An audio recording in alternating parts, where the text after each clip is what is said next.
fingertip spurt, trekking to stars with an old geek spurt.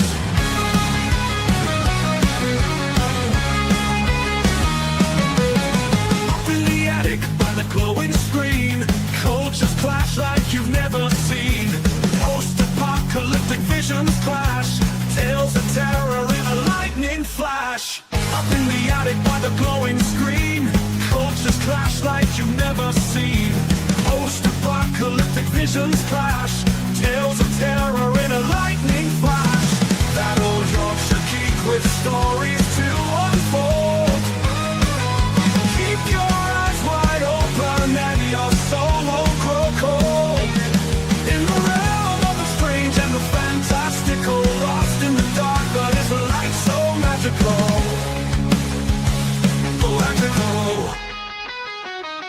Whispers of Lovecraft in the dead of night, spaceships, sorcery, shadow fright, dungeons deep and castles grand, tales of might from this England land.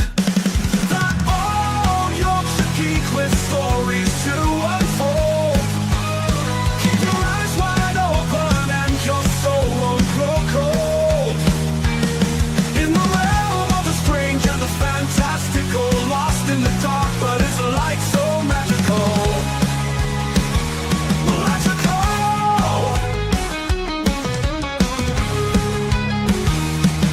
Cthulhu breathes while dragons flame, hearts of heroes in the Hall of Fame.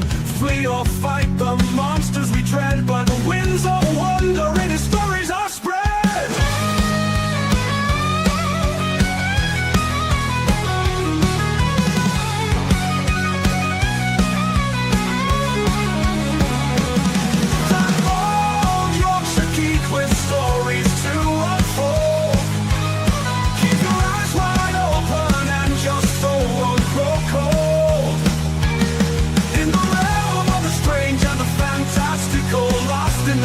But it's a light so magical.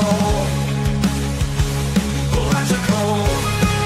Cthulhu breathes while dragons flame, hearts of heroes in the Hall of Fame. Flee or fight the monsters we dread, the winds of wonder and the stories are spread.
Hey up, it's Steve from the Old Yorkshire Geek, and welcome to episode, or part 18, whatever you want to call it, of my thoughts on every episode of classic Star Trek. I know it doesn't say that in the episode, wherever it is, title. It's every episode of classic Star Trek, from the original series up to Enterprise. Not doing the new stuff, so don't ask. I'm not doing the movies either.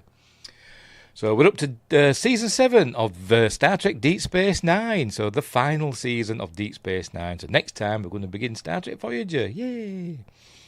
So we're going to see the culmination of the Dominion War and all that stuff. Coming up in the next, however long it takes me to get through these, is it 25 episodes? Whatever. But before we start, don't forget to like and subscribe, share the videos, drop a comment, hit the notification bell if you're subscribed already. Right, make sure we're live everywhere. Yes, we're live on YouTube. We should be live on Rumble. Yes, we are, crikey. And we're live on Twitch. Don't know why I keep doing Twitch. Sorry, I'm burping already. Explore the description for links for stuff like merch, which I'm not wearing, obviously. My books. Hang on. There they are.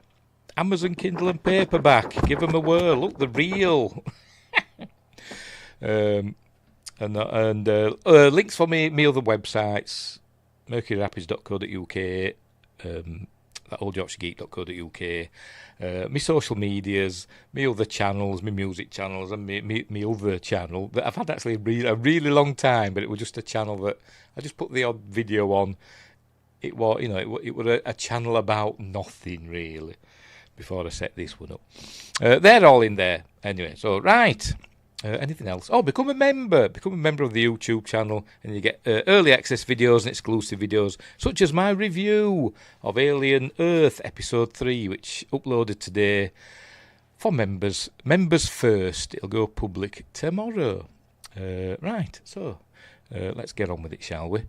I'm sure I forgot something. And Justin's here, and I was just about to say as well, happy birthday, Justin. I didn't think he'd be here because it's his birthday and he should be away getting drunk or putting a traffic cone on his head or something, just doing something amazing. Welcome to the show, Justin. I hope you've had a great birthday. I hope you have. And you got a cake with lots of candles on, and you blew them all out in one go, made a wish, and it came true instantly, I hope. Right, anyway. What else? Well, I'm going to say something else. I think that's it, isn't it? I think we've done now. We can get on with the episodes, because we'll probably be here a while going through these. Right, so, Deep Space Nine, Season 7, Episode 1, Image in the Sand. By the way, I'm not a huge fan of the final two episodes of two seasons of Deep Space Nine.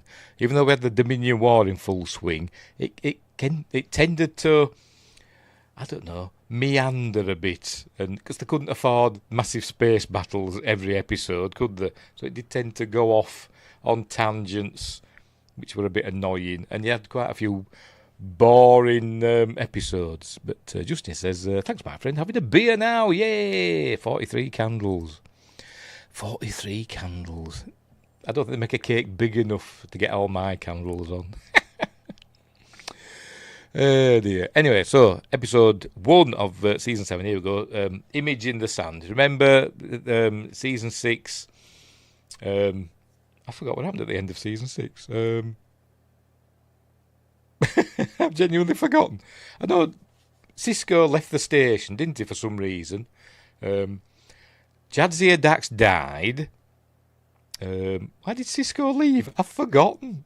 I've forgotten why Cisco left. But anyway, he does for some reason. The wormhole, that's it. Yes, the wormhole collapses. Yes. So I think he's lost his connection to the prophets. So he's lost his mojo. But they've got the Romulans and the Klingons and the Federation, Starfleet are all working together to fight the Dominion. But anyway, he left Deep Space Nine and went back to Earth, and they didn't think he were coming back because he took his baseball with him. So now, and apparently 3 months have passed, and Colonel Kira is now in charge of Deep Space Nine. Oh, we're doing a previously on Star Trek Deep Space Nine. Right, there's his crying over Jad, spilt Jad's ears. Justin says, this is where I was done with the emissary story. I didn't like it either. I didn't like how they did this. He was destined to be born because the wormhole aliens, the prophets, needed the Cisco to be born. So we'll get to that, won't we? Anyway, so he's buggers off. He buggers off back to Earth. Oh, right. So, it'd help if I put it on the screen, wouldn't it? You silly son. There we go. What am I like? I don't know. Choose a different one. Now then, which one is it? Is it that one? Yeah. But I overlap it slightly. Right, so 3 months have passed. She's now Colonel Kira. She's got a promotion. Her and Odo are an item. Even though, you see, not that long before they became an item, he was sleeping or linking with the female changeling. And not giving a toss about anybody else. I'm not a fan of Odo. I never really have been, to be honest. Although I like Rennie Aubergine. I know that's not his name, but I always call him that. The late, anyway. Here we see there's Bajonas praying at the the entrance to the Bajoran temple, because remember the prophets are no longer with them and all that, because the wormhole has collapsed. Anyway, so they're all wondering what they're going to do. And she's in charge of the station, and she's got a weird braid in her hair for some reason. I don't know why, but whatever. Fashion. We see that Worf is essentially the captain of the Defiant now. They go out on sorties and missions and stuff like that. Then we see Noggs at the helm. Anyway, so there we go, blah, blah, blah. Meanwhile, on Earth at Cisco's Creole Kitchen, do you think, is that actually there, do you think, that sign, or is it an added, afterwards? Is it an effect? I don't know. But it'll be on the, I don't know, Paramount backlot or somewhere, won't it? I've never liked Cisco's restaurant, because Joseph Cisco, Ben Cisco's dad, does my head in. I wouldn't want to eat there. Look, he's at it, look. He keeps interrupting people and ingratiating himself to them and saying stupid things and thinking, go away, just bring me my food. Stop talking to me. Anyway, Ben Cisco's been sat there playing the piano for 3 months, apparently, with his baseball on top of it. And he's just doing this all the time. And then as soon as they've said that, we've got to do something about it, his baseball rolls off magically, and he has a vision. Here we go. There we go. And he sees a face in the sand. He's digging the sand, and he sees a face in it.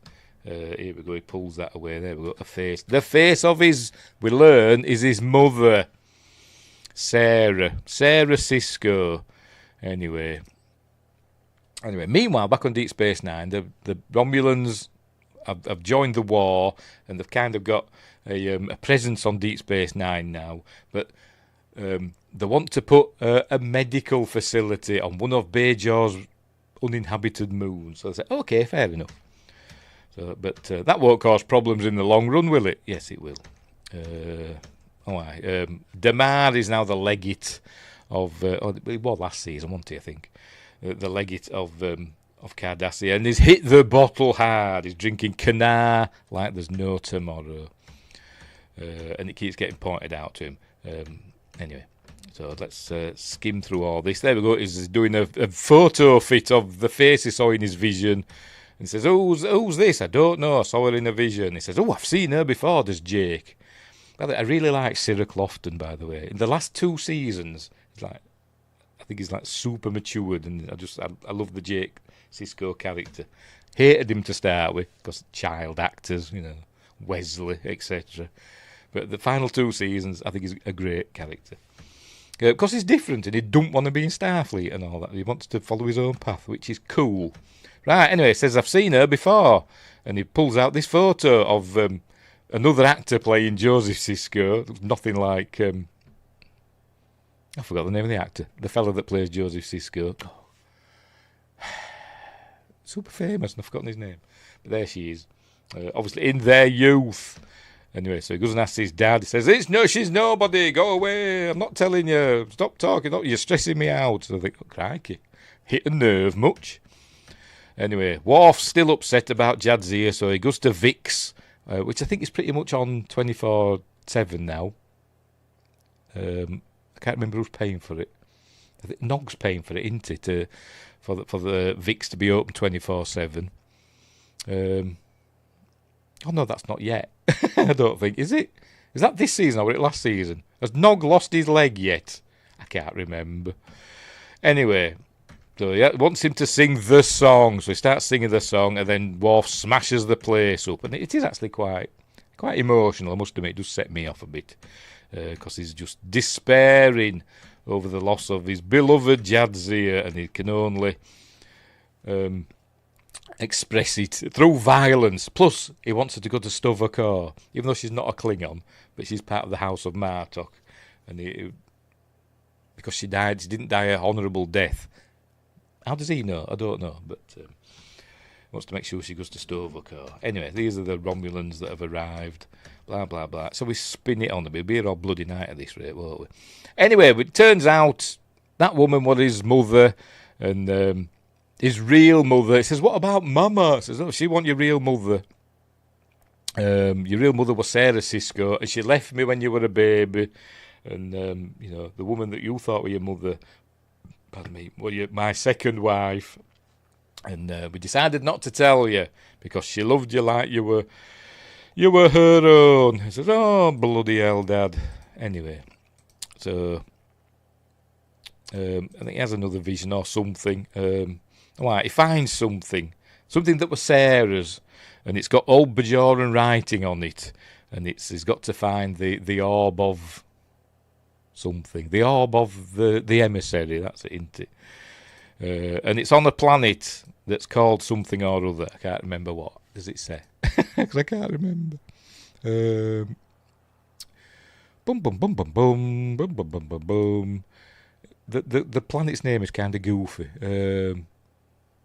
Tyree, that's it, Tyree. I always think I think Tyree's funny because there's a song, a Scottish song called The Misty Blue Hills of Tyree, and Billy Connolly always did a skit on it. Have you ever seen Tyree? It's like a bloody billiard table. Anyway. Oh, sorry, I'm coughing. Just says, so stupid I learned to hate the prophets. Yeah, I hate this bit. I hate what they've done with them. They do kind of tend to mess up aliens, popular aliens in the Berman era Star Trek. They buggered up the Borg, didn't they? Made them too beatable.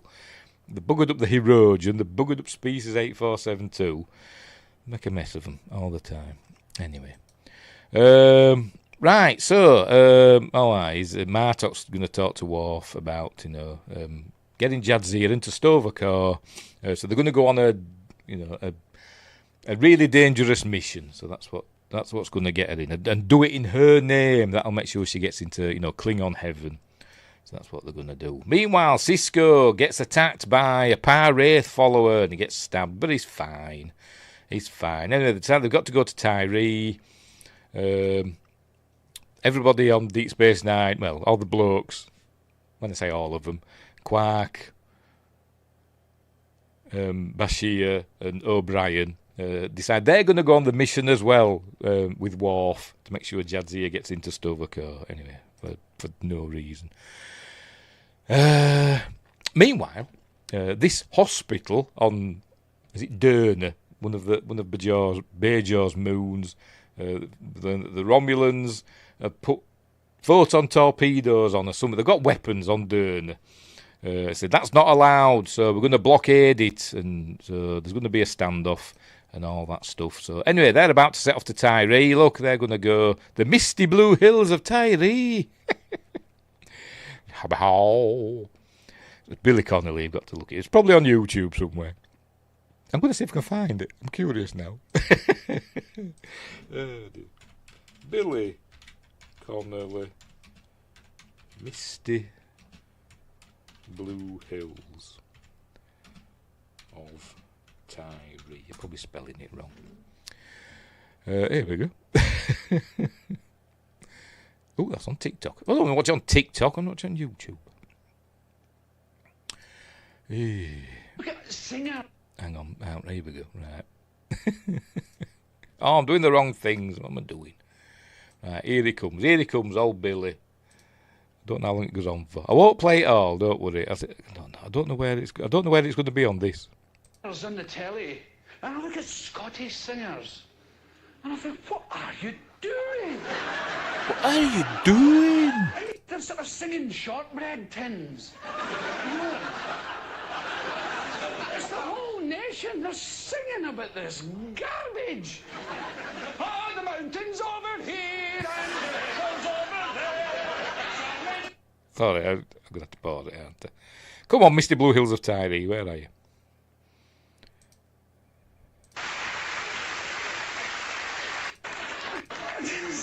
Understand that?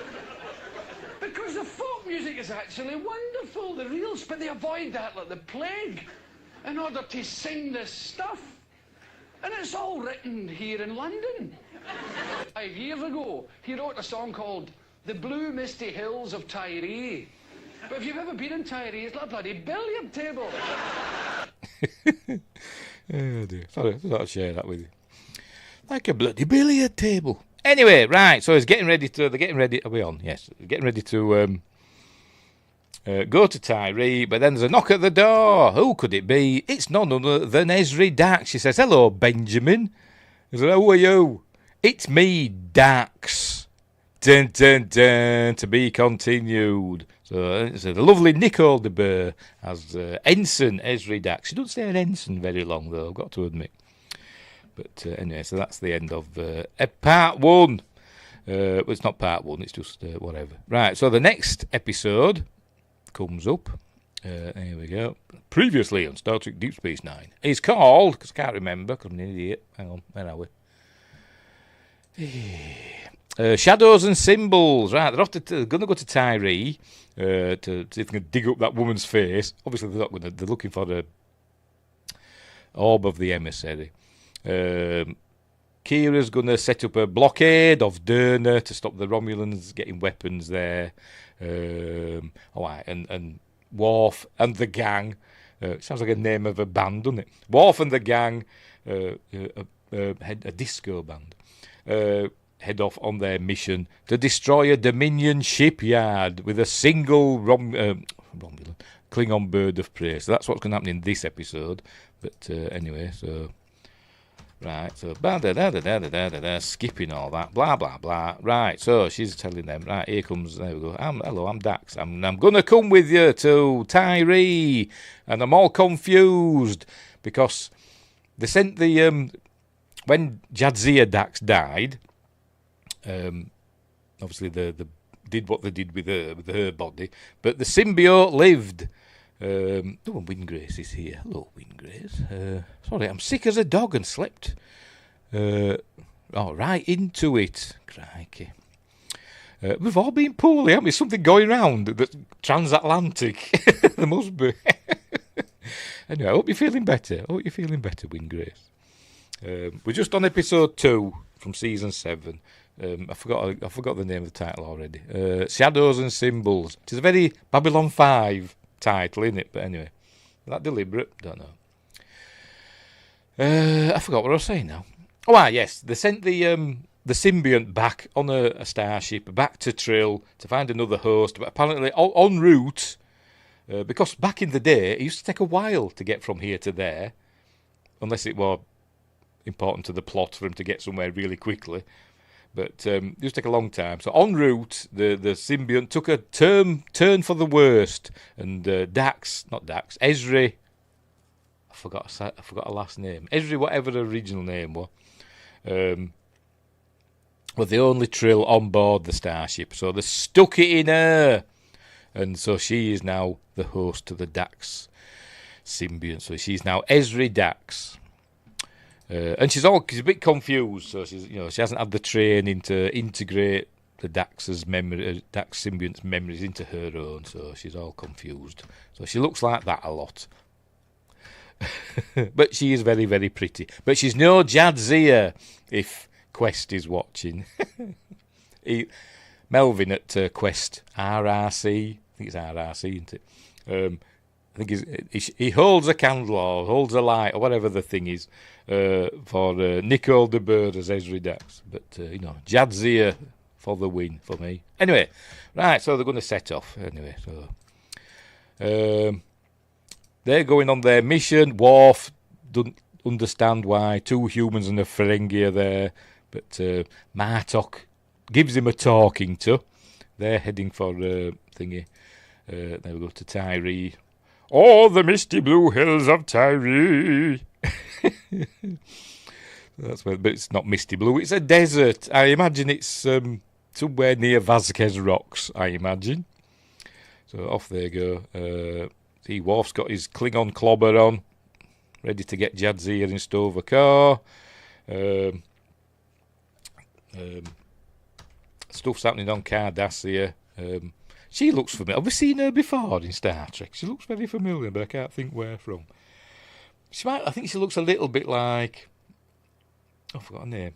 Tracy Scoggins, who we did see as a Cardassian. But it's not her. I know it's not her. She looks a little bit like her, doesn't she? Anyway, it's about Damar hitting the bottle and having a good time. Anyway, so she's holding the line against the Romulans, hoping that they don't fire on them, and But and they're going to go and destroy the shipyard by creating a solar flare, because it must be really close to the sun, must the shipyard, for some reason. Then we get a thing of Benny. I think we learn that it's the Par-Wraiths doing this to him, to stop him finding the orb of the emissary. I think that's what we're told later on in the series. So Benny Russell is a creation of the Par-Wraiths. Is he? I don't know. I don't like the Benny Russell thing anyway. Although the episode, what an important episode. I wasn't a fan. But I appreciate that other people think it's amazing. So anyway, but it is. We see that he's in. Remember at the end of the Benny Russell episode, all across whatever that were called, they were taken away, wanted to a mental institution because he thought it were all real. His writings about Deep Space Nine. So he's in there and he's writing all the stories. What happens? On the wall, because even though they don't allow him paper, they've allowed him a pencil, and I presume a pencil sharpener.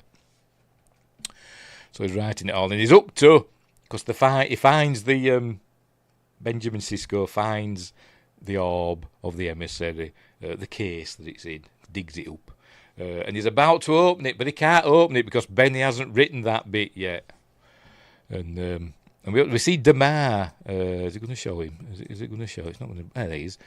Casey Biggs. He plays Damar in Deep Space Nine as the Doctor, Dr. Myhoff. There we go.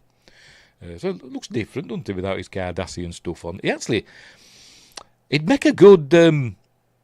I think Casey Biggs would have played has he done? I don't know. A really good Starfleet officer. He looks like a Starfleet officer, doesn't he? He's got shades of.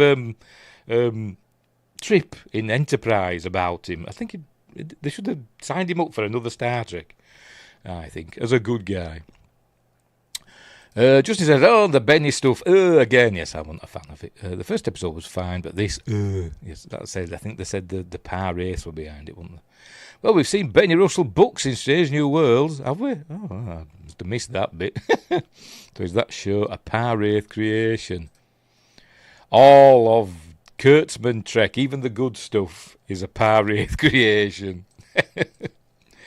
Anyway, so he's trying to talk him out of it. He wants him to paint over all his writing on the wall. But obviously he doesn't do it. She sees off the Romulans with the help of Admiral Ross. No shots are fired. They all back down. They destroy the shipyard by using a tractor beam or whatever on the sun and making it go at the Dominion shipyard. There you go. He opens that up. An orb thing comes, whatever, things come out and it heads across space at infinite speed and arrives at Deep Space Nine. That way, just like that. And the wormhole engages once more. Yay! That's Kira in her little Bajoran ships. Although that one kind of looks cool, doesn't it? But anyway, ready to see off the Romulans. Look, she even sits like the intendant, doesn't she? She's gone very intendant-y sitting there, hasn't she? But anyway, so they all do their stuff. The Jadzia gets into Stavokar. She sees off the Romulans. The wormhole's open again, so now Benjamin can go back to Deep Space Nine and resume his duties just like that. Look, he just turns up. They all clap, and Colonel Kira should have said, "No, you're not having your job back. This is my station now. Sling your hook." But they don't say that, obviously. So they've got everything's back to normal, but Ezri's with him. There she is. She goes, "Hello, I'm Dax." There we go. Looking very pretty. She is. She was in back in the old days of the Sci-Fi Channel. So I'll just turn around. There was a series, and I can't remember what it was called. It might be called Dark Matter. I'm not talking about the Dark Matter series that were created by the Stargate creators. There were another one that were like a series about a series of show about a series. a show about a gang of like space pirates type things, and she was one of the crew. They went on adventures and stuff. They were good guys, and I think it was called like Dark Matter or I can't. I'll look it up. Let's look up Esri. Where are we? Just bear with me. I don't know what I'm doing. I'm all a dither today. Nicole de Boer, I'm looking up. This is why these bloody Star Trek shows go on for like 3 hours, because I'm always going off on a tangent. Oh dear. I forgot what I'm doing now. Oh, yes, Nicole de Boer. Now then, yes. Anyway, we're on back in when the Sci-Fi Channel were called the Sci-Fi Channel. I used to watch it on there, and I forgot what it was called. Because I'm an idiot. So this will have been way back in the 90s, I imagine. Was it that? No, it wasn't that. Was it? That don't sound right. Let me look it up. So I'm getting that. If it were that I was thinking of, it's not. I might, well, yeah. I think Deepwater Black. I think it was that actually. Where did they get Dark Matter from? I don't know. And they weren't space pirates or anything, but they were on the ship with a space ark or something to save humanity. I don't really know, but it was interesting anyway. Albeit very 90s and slightly cheap looking, but I remember seeing her in that. Anyway, and Josh says, that was a great series. It was Dark Matter. What it? See, you make me wonder now. Oh dear. No, it's Dark Matter. All had that. No, yes, but she wasn't in that. Yes, they all had amnesia. I was getting my shows mixed up. Deepwater Black. That's what I'm thinking of. Back in the 90s.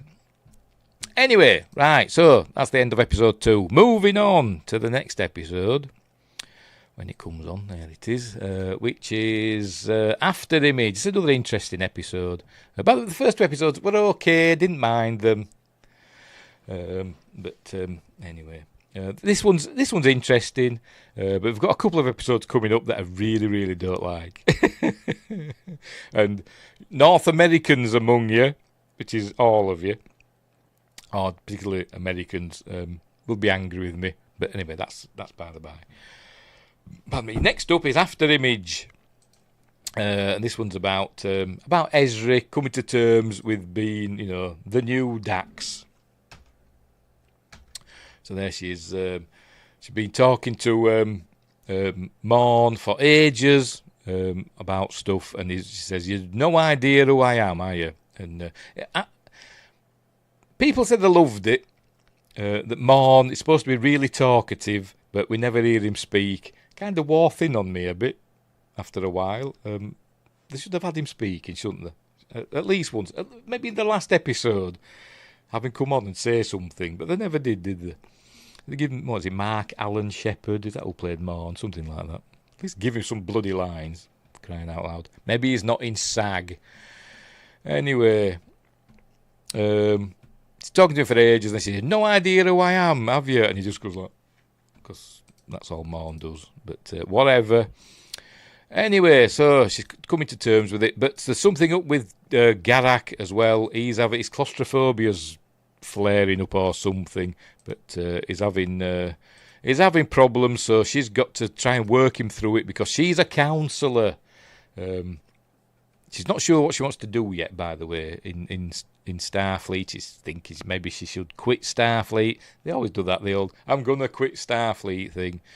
Or, or just go to another ship or whatever. I think she had a posting on another ship. I can't remember the name of it. But Ben wants her to stay there. He says, "We need a counsellor on Deep Space Nine." And all that. I think we find out this season that there's actually like 5,000 people on Deep Space Nine. Because they do say at one point, I think it was this season, there's 5,000 people on Deep Space Nine. Obviously not crew and all that, just 5,000 people in general. Which is a lot, isn't it?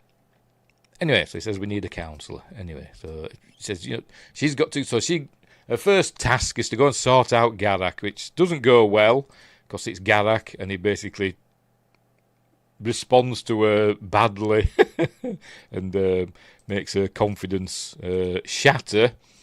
So anyway, she says she's going to quit, but she keeps going and all that, blah blah blah. She gets him through it. He gets her through it, and they decide they're going to stay and everything, and blah da da da da da. Yeah, whatever. It's very interesting. Actually, Worf, and she's kind of been ignoring Worf, and he's been ignoring her because she's not Jadzia. But it should have been voiced by a Cockney, really strong, hard to understand. That would have made it great for him. Yes, it would for Morn. Cockney. Cool, blimey, Governor, clicking his heels and all that. Very Dick Van Dyke, Mary Poppins. Step in time, Quark. It's all me mates. Anyway. Stream Boo, yeah, over on Twitch. Don't know why I keep doing Twitch. Anyway, Worf says, don't leave, cause just don't. I don't know why, but don't, cause, people like you and all that stuff. But anyway, so she gets promoted to lieutenant, junior grade, and she's now the counsellor for 5,000 people on Deep Space Nine. And everything's lovely, and that's the end of that episode. It's fine. Not the most amazing episode, but, a bit of character progress. We could just get through it and then move on. Right, so next up. I hate this episode. I genuinely hate it. I think it took me like 3 goes to get through it. I think I started watching it and I'm like, I don't want to watch this episode, and I'd go off and do something else or watch something else, and I think I'm going to have to get through it. Then I'd watch it for a bit longer and think, I don't want to. But you know why? Because it's about baseball, and nobody outside of America, bits of Canada, people in Japan sometimes, because Japan's essentially an occupied country. But nobody gives a monkeys about baseball apart from Americans, which is, fair enough. Nobody in America gives a monkeys about rugby or cricket. I don't either, but anyway. But I wouldn't write a sci-fi episode about cricket. Not that I know anything about cricket. Or soccer. That or a pikey accent like Brad Pitt. You can't say that. Because they kind of put a bit of... It's supposed to be an Irish accent, wasn't it? We did in... what were we in now? The Guy Ritchie, if it was Guy Ritchie, I forgot the bloody... Lockstock, wasn't it? And 2 smoking barrels. Anyway, this next episode. Take me out to the Holler Suite. Right, a starship arrives. Can't remember which one it is. It's one of those Federation starships that for some reason... Oh, it's Snatch. All right, whatever. One of those. I've seen it once. It's one of those Federation Starfleet ships that has got a full Vulcan crew aboard. Don't know why they kept doing that. I mean, we know that the one in the original series, wasn't there? The Intrepid, wasn't it? I can't remember. Is this the Intrepid as well? I can't remember. Let's have a look. Or is it the Venture? No, it's the Tecumseh. Whatever. It's the Tecumseh. Obviously, give this one a Vulcan name. And the captain, Solok, is a rival of Cisco's since their academy days. We learn that on their holodeck on the Tecumseh, they've been playing baseball, and Solok challenges Cisco to a game of baseball. So he says, okie dokie, and then the episode goes on, and it's rubbish. It's the least smelling ship cruise. They should have made it out that Vulcans absolutely stink terrible, because they live from a desert planet, aren't they? They'll sweat like bloody hell, won't they? Should have that Vulcans have terrible BO. But, humans, being the Federation and nice, don't want to upset their feelings. Not that they have any, but they don't want to have them kicking off about it. It would be logical to tell us we have stinky armpits. But anyway. Justice says, Nebula class, very cool. Yes, I like the Nebula class. It's the Miranda class of the Galaxy variants, isn't it? You could say. Anyway, so he challenged him to a game of baseball, so he's got to find a team. Obviously in the holosuite. He's got to find a team. So that's what they're going to do. They've got to learn how to play baseball. All them and Lita and Rom. Everybody loves Rom, but the actor kind of does me head in. Max Groddenchik. It just all the time. Anyway, so here we go. Here they are on the pitch. How does it work then? Because we know the holosuites aren't that big, and we know the ball is a holographic ball. I presume it is.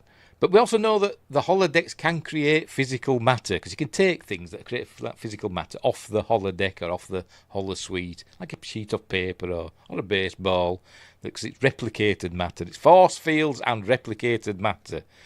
So if they whack this ball, what if he snuck in his own baseball, Cisco, and they hit it? It'd smash into the wall of the holodeck, wouldn't it? And that just ruin it over in that area. They should have done that. Anyway, obviously they don't. So they all got to learn how to play baseball, and for some reason in this episode, Cisco turns into a proper arsehole. He does. I hate this episode. I bloody do. And Miles should have said, I'm not playing this shitty game. Because he's Irish. But anyway, obviously he doesn't. So they all learn how to play baseball, blah, blah, blah. Cisco's super aggressive, adversarial, belligerent, whatever, everything, all the things that the prophets told him, the wormhole aliens told him way back in episode 1 of season 1. Adversarial. He gets all like that, shouting and bawling at everybody, upsetting everybody, fires Rom from the team. Everybody's upset about it, saying they're going to leave, but obviously they don't. He's just a knobhead in this episode, and I hate it. But they go in and they don't win anyway. Say the Vulcans are just too good and they beat them, but they get a point or whatever. I don't really care. Doesn't matter that they lost. It's the taking part. It's the taking part that matters. Blah blah blah, and only apologises to Rom at the end, as if that makes it all better. No, it doesn't. I hate this episode. I hate it. All right, and he gives Solok the baseball, signed by the team. Why has Quark got a 3 in his name? No idea. What does that say? Oh, Julian Bashir, I'm guessing that is. Whatever. Oh, Odo, even Odo's got a signature look. Looks a bit like Dio, doesn't he? I wonder if he can sing like Ronnie James.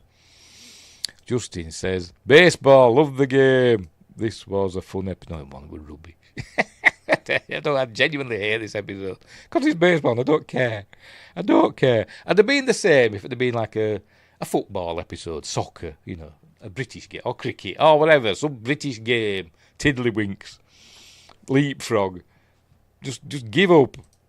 There's a war on, for crying out loud. Anyway, next one, which I don't like much better, to be completely honest, because it's got those, what do they call them? The genetically engineered people that we saw in that previous episode that are just totally annoying. It's got them in it. This one's called Chrysalis. Anyway, the one that wouldn't speak, or couldn't speak, Serena, she comes to the station. They want Julian to help her. She says, I'm American, sorry. I know. I did say at the beginning, everybody outside North America, bits of Japan, wouldn't care a monkeys about that episode. But anyway, if it were any sport, I wouldn't have liked it. Not necessarily because it were an American sport. Anyway, Right, so where were we? Yeah, so they brought all these to the state. Oh, there's Morn again. I've missed, there he is, Morn, getting his TV timing, isn't it? There she is. She won't speak, and so Julian's got to do something with her, so he does, and she starts speaking, and she basically just turns into normal. Always like the redhead superwoman. Oh, she's super pretty. She is. I just don't like these characters. Anyway, he sorts her out. They snuck on board, saying they were with an admiral, so they've got like Starfleet uniforms on. And anyway, fixes her, and she can speak, and she's all super nice. She smiles and looks pretty now. So there they are, all being annoying, blah blah blah. Hate this episode. Not as bad as the previous one though.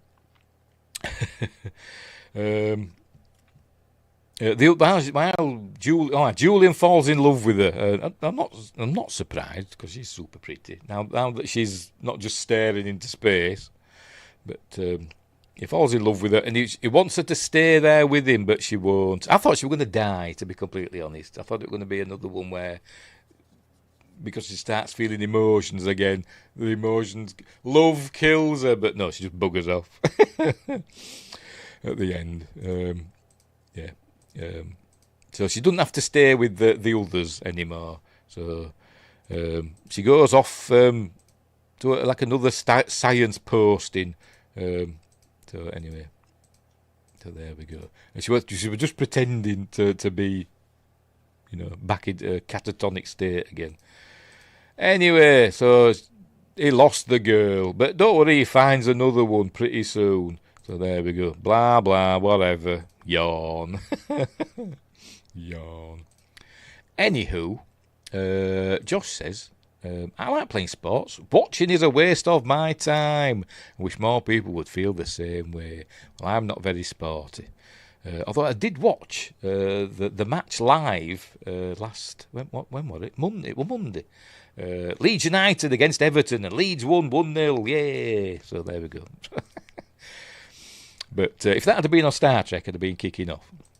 Justin says, I like playing more. Watching is okay, but I have to be there in person, though. Too expensive now. I've never been to like a live soccer match. I'd like to go to one, but it's not going to happen. Anyway, when I was younger, my stepdad at the time, a few times took me to rugby matches, but it wasn't for me. To watch, not to play. What if it was beach volleyball, says Wingrace. The same. It's no sport in Star Trek. Anyway, that's why, they didn't play it past the mid-21st century or something on Earth, did they? But yeah, everybody seems to know about it. I'm on about baseball, not beach volleyball. Anyway, right, which is the next episode? Right, where are we? Treachery, Faith, and the Great River. Now then, what happens in this one? This is one the Wayoon 6 wants to defect to the Federation,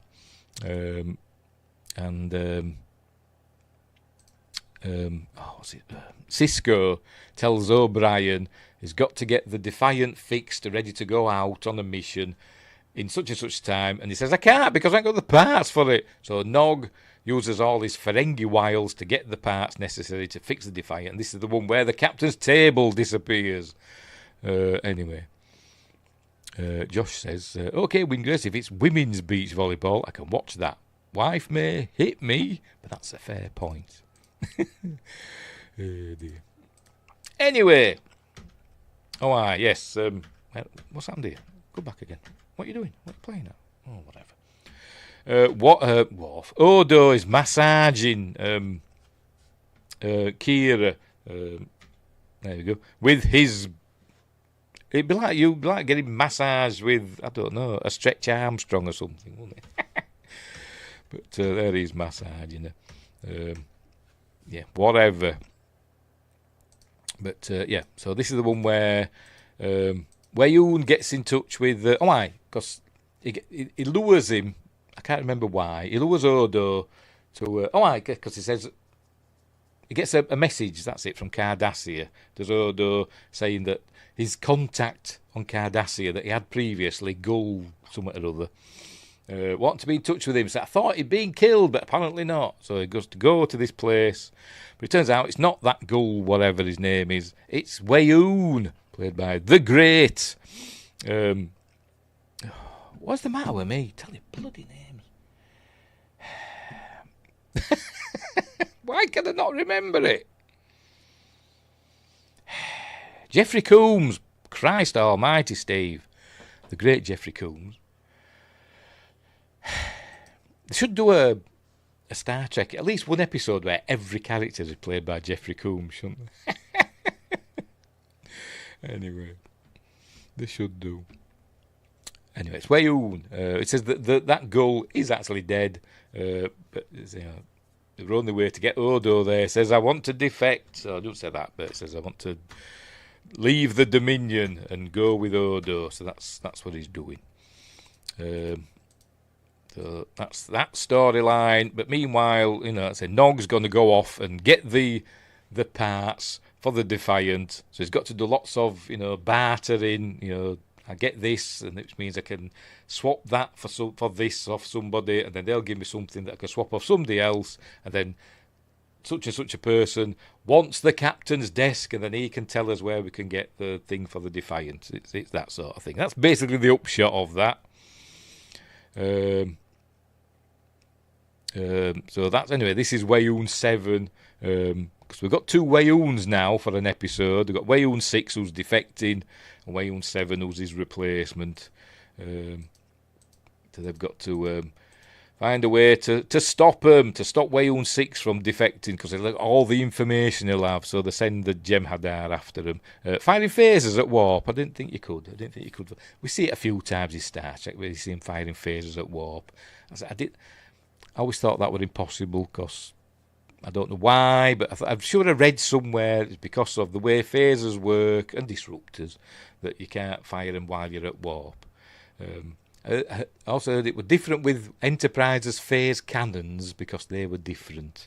I don't know. But usually at warp you have to use photon torpedoes, don't you? But anyway, whatever. Anyway, so, yeah. We see that she's not well, is the female changeling. She's not well, look. She's got a disease that we'll learn about more this season. Anyway, so obviously he's going to die. He sacrifices himself to save Odo and all that. And there we go. Yeah, and he says that I live to serve you and all that, because they see Odo, as a founder, a god, whatever. And there we go. And he gets his desk back just in time, and the Defiant is fixed, and he's sad. He's Odo, and blah blah blah. Fine again, it's a decent episode, but not the best. But it's got Jeffrey Combs in it, so two Jeffrey Combs. It is not the last time we'll see 2 Jeffrey Combs in one episode.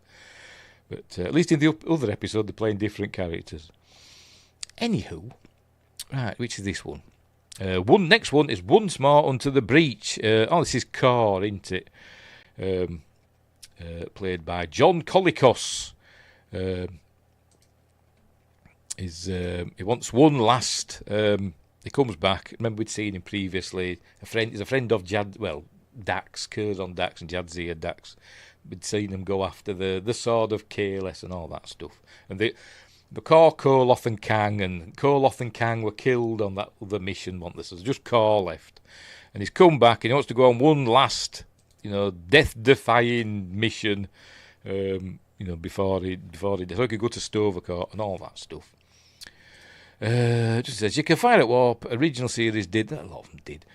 Motion picture said it cost the phaser were powered by warp engines when they went to flux. They shut down. Yes, they said that, but I read it in a manual somewhere that you're not supposed to be able to. But anyway, whatever. But they often did do it anyway because The technical manuals aren't technically canon, weirdly enough. But anywho, it was like a physical thing, because they're flying faster than light or something, and the phaser is essentially a light beam. I don't know, but that's what I read somewhere. But obviously, they did fire them all the time, didn't they? But I just read that they shouldn't have done. But anyway. Right, so he wants to go on a mission, does Core, one last mission, and we learn that he's kind of losing his marbles a bit because he's like 1,009 years old. But Worf talks Martok into taking him along, but Martok don't want to take him because he doesn't like him. He doesn't like Core. Worf doesn't understand why, and apparently in his youth, Core did something to Martok that he didn't like, so he's kind of held a grudge against him ever since, and Core can't even remember about it. Anyway, so they're off on a mission. There they are. Core's telling his tales. There they are, fighting the fighting the Dominion, and Core is all like, "Oh, it's just like Saigon," and all, it's just like when we took on the Federation in 70 years ago or whatever. He thinks he's back there. He's saying "Tell Kang" and all that, but obviously Kang's dead. I can't remember what they're talking about. I forgot the B plot of this episode, by the way. Does it say? What's the B plot? I can't remember. Does it say? Why doesn't it say? I'm looking at the Wikipedia plot thing. It doesn't say what the B plot is. What's going on here back on Deep Space Nine. I can't bloody remember. No, I didn't bloody say. Just telling us the Worf part of it. Obviously, it's not important. Anyway, so the kind of shows himself up as a doddery old fool, but he gets them through the battle, and does he die? I can't actually remember. Does he die at the end? Hang on, let me check. Only watched it last week, for Christ's sake. You know what I'm like. Boom, boom, boom, boom, boom.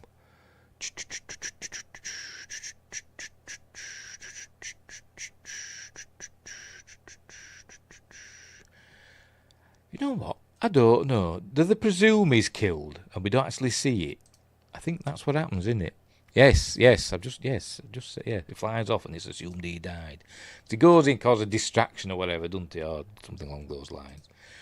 And so we don't know what's happened to Core. Do we see him again? I genuinely can't remember, but whatever. So there we go. Yeah, it's a fine episode. It's a fine episode with some cool action because it's Klingons and all that. But and it's nice to see John Colicos as Core again. There we go. Flies off into legend and song. Presumed dead. But anyway. Next. Sorry. Because it's Rom again. It's singing. I know the actor likes to sing, doesn't he? Because I've seen him singing in other things. But this is the Siege of AR-558, which is a good episode because it's got Bill Mooney in it. Is that how you pronounce it? Will Robinson from the original Lost in Space, and I forgot the name of the character. Minbari Aid of Delenn. What's his name now? Anyway, whatever. It's him. And I think we only see him in flashback in the finale. The finale that has like 8 million endings. It's worse than bloody Return of the King. Anyway. Let me have a drink. Right, Siege of AR-558, the Defiant. Oh dear. He's gone like to take supplies to this planet AR-558 that's on the front lines and they find that they're under attack by the Jem'Hadar. There's hardly any of them left. There were like 150 of them there a year ago, or whatever. Now there's hardly any of them. Like 2/3 or whatever of them have been killed, and they need relieving to the soldiers there. But they're basically told to hold the line, sort of thing, hold their position. But they're all tired and weary, and Cisco decides to help them stay and fight off these Dominion soldiers who are coming in waves, and they've also got to worry about subspace or cloaked, whatever, mines that are floating about. Anyway, meanwhile, Rom wants to sing at Vix. There we go. And he tells him, no, you're not singing here, bugger off, go away. Anyway. Right, so off they go. And they've got Quark with them as well, because the Grand Nagus told him to get first-hand reports from the front lines for the Ferengi Alliance. Anyway, so off they go. They arrive. There's a big. They captured a Dominion subspace array or something, so they're holding it. So hold until relieved. Hold until relieved. That's the longest day quote, isn't it? So that's what they're doing there. There we see him, who's been in a lot of things, and I can remember none of them but he's got that face. He was in Alien Resurrection, wasn't he? Yes, he was. He was in Alien Resurrection, but don't ask me his name, I've forgotten. But they're all strung out, and they've got to try and stay frosty, but they can't, because they keep getting attacked, there we go, by Jem'Hadar, and, there's Bill Mooney. I've lost him again, never mind. He looks familiar as well. I've seen him in other stuff. Don't ask me what. Here come the Jem'Hadar. I think these ones are holograms, though. But the real Jem'Hadar come a-calling. See, somebody's been got by one of those subspace mines. And there's Bill Mooney. Danger Will Robinson. Oh, the name of bloody character in Babylon 5.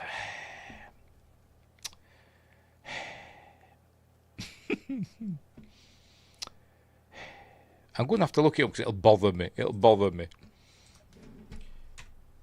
I could type. It'll come to me just as I hit enter. Oh dear. Come on, where are you? Lanier. Yes, he played Lanier in Babylon 5. There we go. Yeah, see, Wingrace giving me clues. Lanier. Anyway, so they fight them all off, lose some more people. Bill Mooney dies. This is where Nog loses his leg. Picture Londo saying. I would just imagine Londo just going, Veer! That's all I can think of. When I think of Londo, that's all I think of. Veer!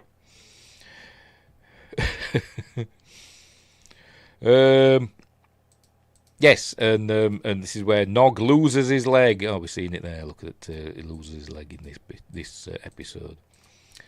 Anyway, they do fight him off. They hold him off, and then luckily, relief arrives. But there's like 2 people left out of 8 million that were there to start with. I know I'm exaggerating, but they do the job. The relief arrives, and jobs are good.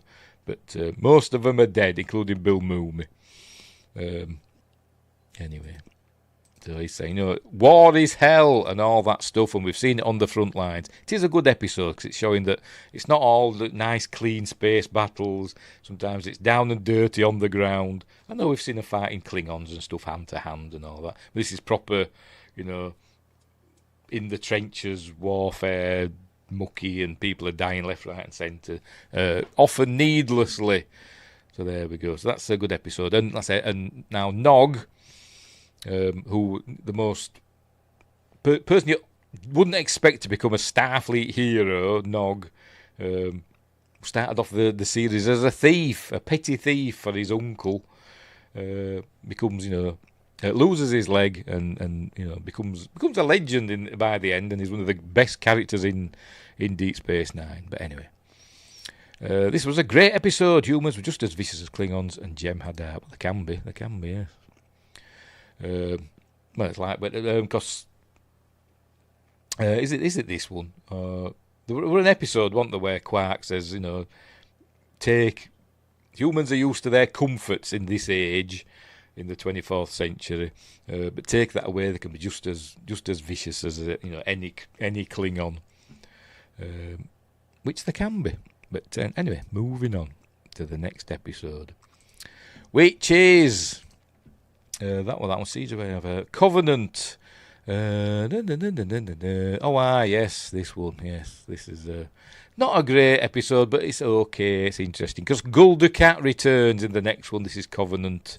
They've got Kira gets kidnapped by members of the Par-Wraith cult in a bit. I think it's in her quarters.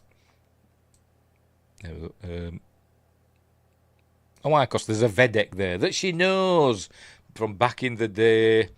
Hang on. No root beer there. Must be war. I've never had root beer. I don't know if you can get it over here. I bought some ginger beer last week from the supermarket, and I was thinking, I got it in my head that it was ginger beer that they used to drink, at the academy. But it's not, it's root beer, isn't it? And I don't think I've ever had root beer. And Tim Rose is here. Captain Benjamin Sisko never returned home. Just like Sam Beckett. He's off quantum leaping. Birch beer is better, but root beer is the classic. I've never had it. I don't know if it's available over here. I'll have to check. I'll have to check on Asda's website or Amazon or something. But ginger beer is nice. I do like ginger beer.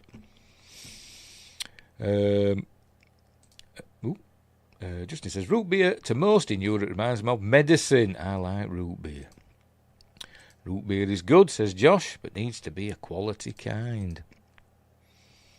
Anywho, over there we have Dandelion and Burdock, which is amazing. That's my favourite soft drink, Dandelion and Burdock.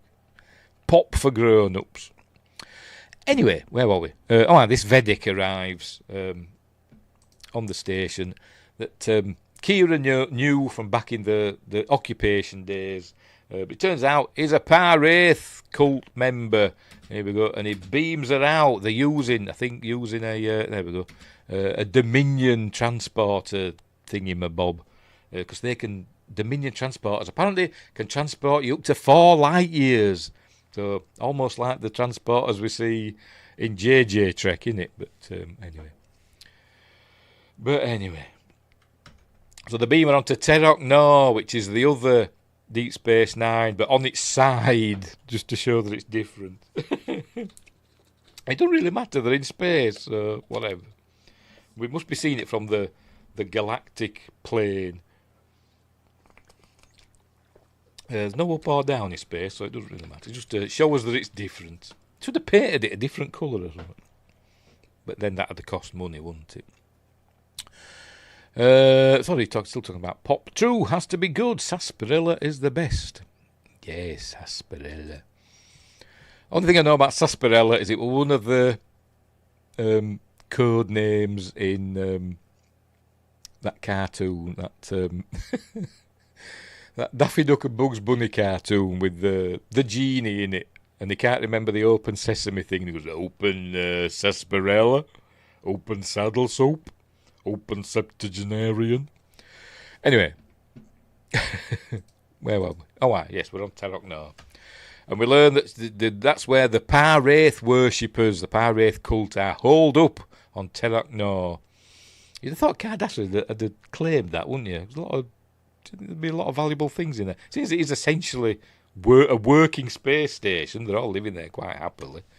But anyway, we learn that Gulder Cat's in charge of it. Well, it's not showing us. Does it? There he is. Gulder Cat. He's the leader. They call him the master or whatever of the cult. So it has become like a cult leader, like you see, Jim Jones, what's his face? Whatever, and the Heaven's Gate cult and all them. I can't remember the names of them. Even that had that actress killed who's died in prison. Him, anyway, like that. So he's in charge of them. David Koresh, whatever, he's one of those. Anyway, he's a cult leader now. Because he wants them to have babies, but it's obviously going to be half his baby, and the dad didn't know all that. But anyway, blah blah blah. He's trying to tell Kira that the prophets they're the evil ones, and the Wraiths are the good ones. Blah blah blah. They're trying to work out how to get her back. But anyway, she gets to know some of the other people there. And one of them's pregnant, and she has the baby. There we go. And we see... I'm going to show it. There we go. It's half Cardassian. So obviously, yes, Charles Manson. That's the fella, yes. Names just disappear. They're just like out of my head. Once I turn this bloody camera on. Justice says it's not technically root beer, but most good root and birch beers have it. Okie dokie. Sarsaparilla, I imagine you're talking about. Anyway. So he's obviously been sowing his Cardassian oats amongst his followers. So anyway, so they kind of turn against him a bit now, and but he decides he's going to kill them all. He gets the Kool-Aid out, literally. So he's going to kill them all, and then obviously he's not going to kill himself, and then he'll move off and do something else evil because it's Guldur Cat, obviously. So he starts handing out the well, it's not Kool-Aid, is it? It's tablets he's giving them, poison pills, and he says, we're all going to die and join the Wraiths in the Celestial Temple or whatever, or the Fire Caves of Bajor, or wherever they're going to go. So they're all going to, take their own lives. But obviously he's got a special one that isn't poisoned, but he loses it, he drops it, and then it gets mixed up with all the others. So he says, well, maybe we shouldn't do this then. Yes, he is Gold Jim Jones. Yes. And so he says, he's lying to you. So they all decide, they're not going to follow him anymore. But that Vedek fella, he takes the tablet and he kills himself. But he beams himself away with the Dominion beaming thing. So it could be anywhere. And we don't see him for another few episodes because he decides he's got another mission to do. He tells them to bugger off. He says, I hate you all. I'm going. So off he goes. And I don't know. I can't remember what happens to them. Do they just go off and do other things? I don't know. But the rescuer, maybe it tells us. I don't know. Let's have a look. Does it tell us? I bet it don't tell us in the plot thing. The Starship Defiant arrives and takes Kira and the cultists back to Deep Space Nine. So I presume they will face justice or whatever. But it's not a bad episode. I like watching it because I like Guldur Cat. He's one of the best baddies, possibly the best bad guy in all of Star Trek. Maybe apart from Khan, obviously, but. The best recurring bad guy is really good, but it is a good one, is that one. And it's going to get up to more shenanigans before we know it. So there we go. So that's Covenant. Next. What's next? Oh, look, we've got the Defiant there docked. I think they used this shot a few times, don't they? They've got an Excelsior-class ship up there. And whatever that is, don't know. What's the next one anyway? Where were we? Covenant. It's only a paper moon. Yeah. This is a good episode because it's interesting. But to be honest, I probably would skip this if I was just doing a watch through.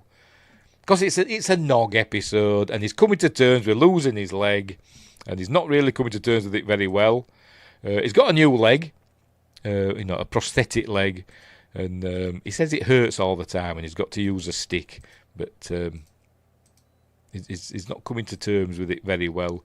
And he ends up going and basically living on the holodeck, and he goes into business with Vic, and he's there for weeks and weeks. So there's roughly quite a long passage of time in this episode. Cultists were pushed out of the airlock by emissary Cisco. Oh dear. You are evil Paraith cultists. Get out of here. Shove. Anyway, Nog goes and stays with Vic for a while and then becomes a business partner of his. And again, this is another episode where, like, Cisco is showing what an arsehole he is. They're talking about Vic's, and the crew like going to Vic's because, you know, it's a cool place. But he doesn't seem to know anything about it, and he's never visited. He doesn't understand, you know, the appeal of it. He understood the appeal of a bloody baseball game, didn't he? And everybody else had to join in, didn't they? But, you know, because it's something he's not interested in, he don't care. Because Cisco's a tit in this season sometimes. Anyway, so he's staying there, he's Nog, and drinking in the 60s atmos. And but anyway, he ends up going into business with Vic, and end up buying a new casino and stuff like that. And but he ends up learning that he can't live in the holodeck forever, holosuite, forever. It's a little bit like what happened with Barclay. Barclay lost himself in the holodeck on the Enterprise one.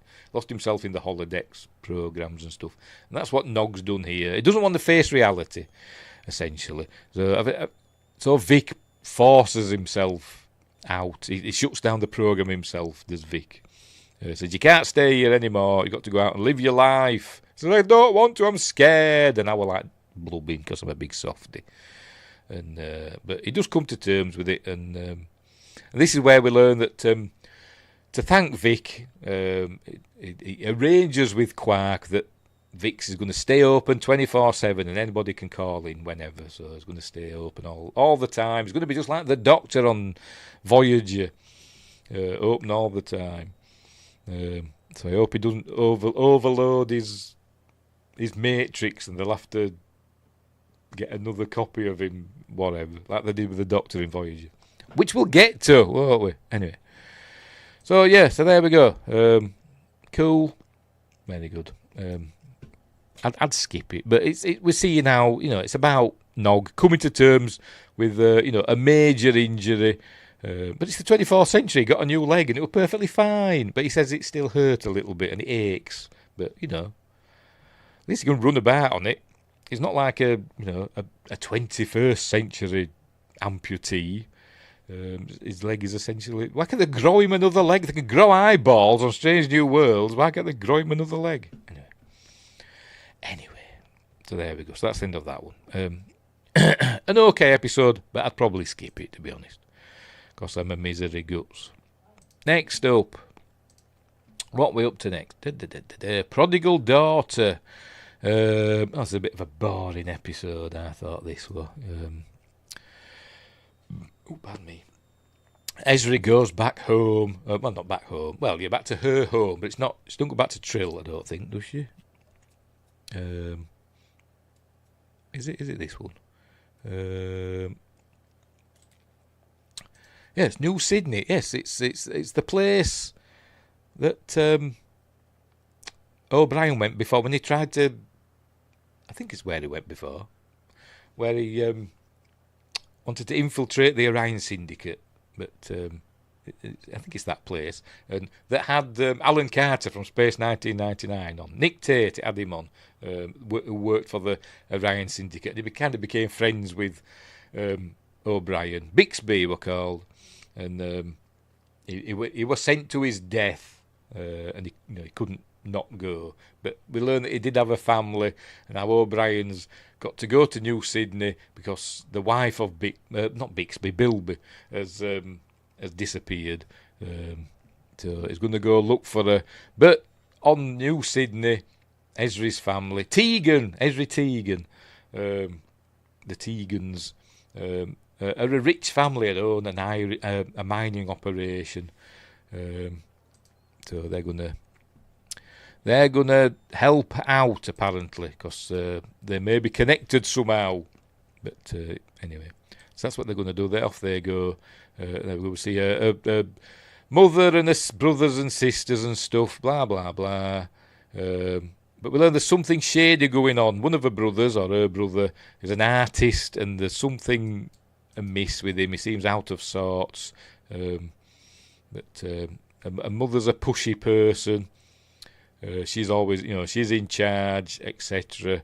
But anyway, it turns out stuff's been going on. The Orion Syndicate's involved in their mining operation. Bilby Bixby is a great Dr. Bant. Yes, he is. Sarcastic bugger. He's also the magician.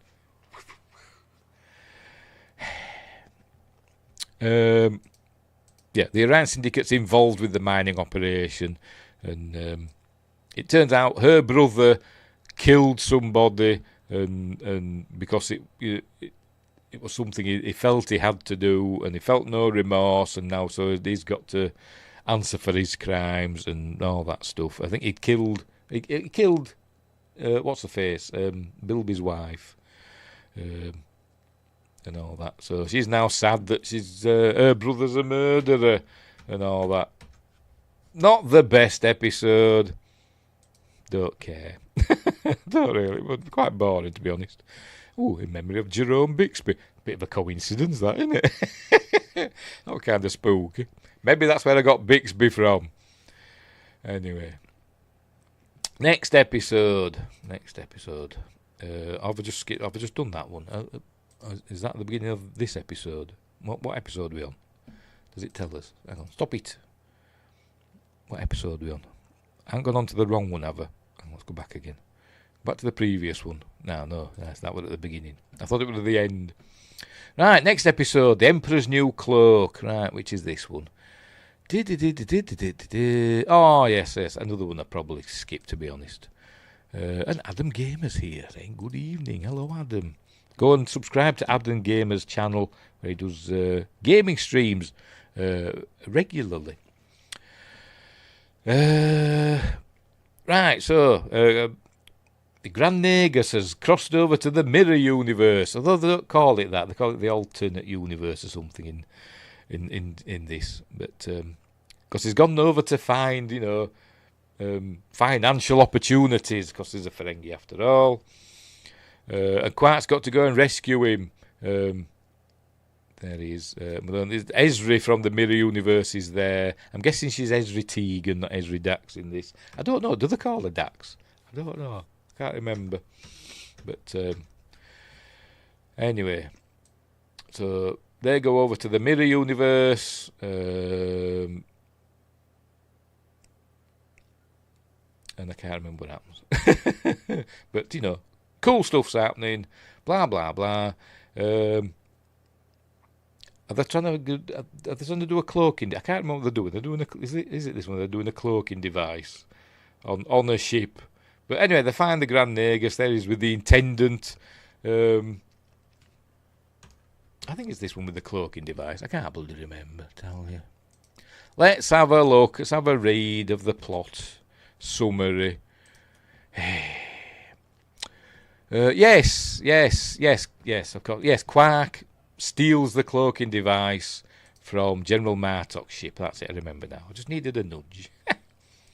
Wingo says, yes, they claim the Mirror Universe doesn't have cloaks, even though we've seen them before. I genuinely can't remember. Intendant Kira is so hot. She is. Nana Visitor's just very hot, generally. Oh, dear. Yes, so steals a cloaking device from General Martok's ship, and they're holding the Grand Nagus, and they want to, exchange the cloaking device for him. Does the Worf? I forgot the bloody name now. I forgot his bloody name now. Worf's character, the Regent. That's it. So there he is, there's the Regent and Garak from the Mirror Universe, and they're going to fit the cloaking device on the Regent's ship, so they can go and destroy Terok Nor or whatever, blah, blah, blah. obviously they all gang up and overcome the bad guys and defeat the Regent, and I think she escapes again because she always does. Yes, also a thing here. I think we see a girl-on-girl kissing thing going on in this episode. Keep saying, look, it's, Star Trek has always been diverse. So, what's going on here. Anyway, so obviously they defeat them and they go back to the thingy, the regular universe, and everybody lived happily ever after. Whatever. Can't remember if that's Lita from our universe or their universe. Don't think it really matters, does it? Who cares? Right. So there we go. Yeah. Whatever. A missable episode. Not a fan. Moving on. Next. Miles' mirror is great. It's exactly the same, isn't it? And that's the reason why they've never called it the Mirror Universe. I think they mention it, don't they? Is it in this one or is it another one? But the Miles from the Mirror Universe, the O'Brien from the Mirror Universe is exactly the same as the O'Brien from our universe. So, anyway. Anywho. Right, next episode. Where were we up to? Not that. Field of Fire. Which one's this one? This is the one with the serial killer. Somebody's targeting Starfleet officers on Deep Space Nine, and they can't figure out how the killings are happening for 5 minutes. But then they do figure out how it's happening, so they've just got to figure out who's doing it. Anyway, so it turns out that somebody's killing somebody with a special sort of rifle that fires like a plasma bullet or something. Let me check and see if it tells us what it's called, because I can't remember. Rumty-tumty-tum, a TR-116, a prototype rifle design discontinued by Starfleet because it fires bullets. This was a great episode, says Justin. It is an interesting episode, yeah. So they've got to work out then. So we meet some new crew members, by the way. So this new jolly crew members having a great old time. He's only been there a couple of weeks and he's already got to pilot the Defiant and got them out of a scrape. So they're all saying, "Yeah, you're great." So we obviously know he's going to be dead before very long, and he is. There he is. He's being shot, and they don't know how, but they do work it out eventually. A couple of others get killed, and that O'Brien works out that the killer's using a transporter. He's basically firing the gun and transporting the bullet, and then it's transporting in front of their target, and then hitting them. And so there we go. So Ezri's got to use Duran, the murderer of her previous hosts, who was suppressed. His memories were suppressed, but now they're not anymore. So he got to use Duran to work out who's doing the killings and all that. So he does help her, but he says he wants to stay there forever, but obviously he can't, etc. And they do work it out. It turns out it's a Vulcan that's doing it. There he is.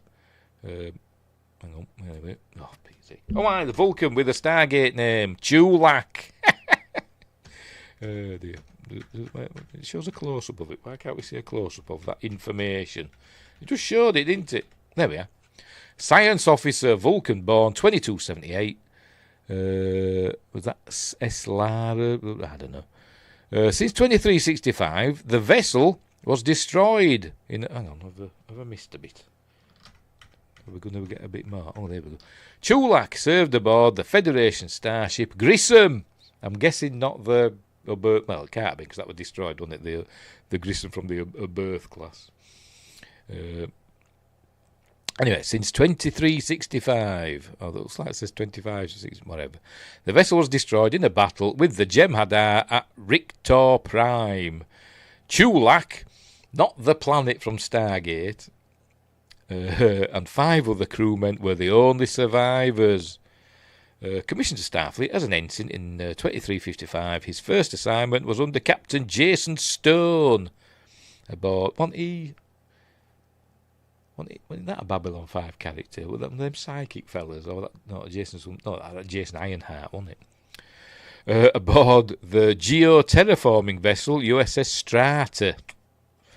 His record since then has been exemplary because he's Vulcan, with the exception of a minor note by Strata's Chief Medical Officer, Dr. Martin Rackham.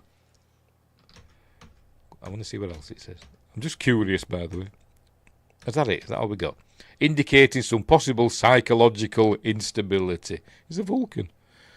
He's hungry like the wolf, is Duran Duran. Unlike Chulak, going through the Chapa Eye. Where Teal'c is from. Anyway, so we work out that it's Chulak that's doing it. So it does have some mental problems. So there we go. She's using she recreates the T116, whatever the hell it's called, rifle, and the scope you can look through anywhere because it's all subspace scanners and stuff in it. You can look anywhere, can't you? And she sees him there. He's getting his gun out, so they're going to end up pointing the guns at one another, and she shoots him, but not fatally, and then calls for security and medical team, and she's solved the crime. And there we go. Duran goes back, not being hungry like the wolf. Because he's a bad boy. Bad boys! Anyway, so she sorted it out and solved the crime and saved the day. Yeah, good episode. I do quite like that episode. Because it's interesting and it's a whodunit. And she works out who done it. It were a Vulcan serial killer of all things. But there we go. So that's that one. Next. Oh, we've got a runabout. I like runabouts. I want one. They're the Winnebago. I know I've said it before. They're the Winnebagos of Starfleet, aren't they? Anyway, next up, Chimera, or is it Chimera? However you want to pronounce it. Yes, this is an Odo one, sort of. Odo and Chief O'Brien have been somewhere or other, and now they come across a space-dwelling life form that overtakes the ship. Here it goes. I wonder if it's a Gormagander. I don't know, but here it goes. It disappears. And what's happened to it? And then it comes in through the vents or whatever. And we see it's a changeling. There we go. And this is a changeling who we learn is going to be called Lass, L-A-S, Lass, who is played by J.G. Hertzler, although he doesn't go by that name in this episode for some reason. I don't know. Who plays Martok? The best Klingon ever. But anyway, so there he is. So he's a changeling. Right, get past the credits, blah, blah, blah. There he is. I am Lass. Oh, you're the changeling. I don't call him a changeling, does he? Calls him a... I don't know. Whatever he calls him. So they're interested in seeing each other. And he's a really good changeling, so I don't know why his face still looks crap. It's not much better than Odo's, is it? So we've seen other changelings. Because we learn he's like hundreds of years old.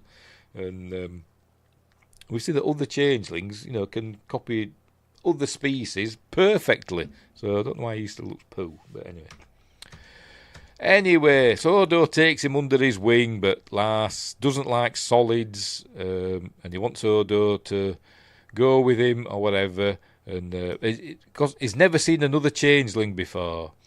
By the way, I want to see what name he went on. Hang on, it'll say here, won't it? It'll say on here, if I go on here, it'll say, Garman Hertzler. I don't know why not JG, I don't know, but it's the same actor, John Garman Hertzler. Anyway. As I was trying to count his DS9 rolls last night. I think he has technically 6, does he? Right, I didn't know that. I've not noticed him in anything, well, I said that. Nothing comes to mind, but not a lot does come to my mind, does it? 'Cause I'm bloody useless. Anyway, he's not seen another changeling until Odo. He was one of the 100, is it 100, that were sent by the founders to, I don't know, explore the galaxy or whatever. I don't think they were sure why they did it, but they just sent infant changelings. What's an infant changeling? I don't know, but anyway.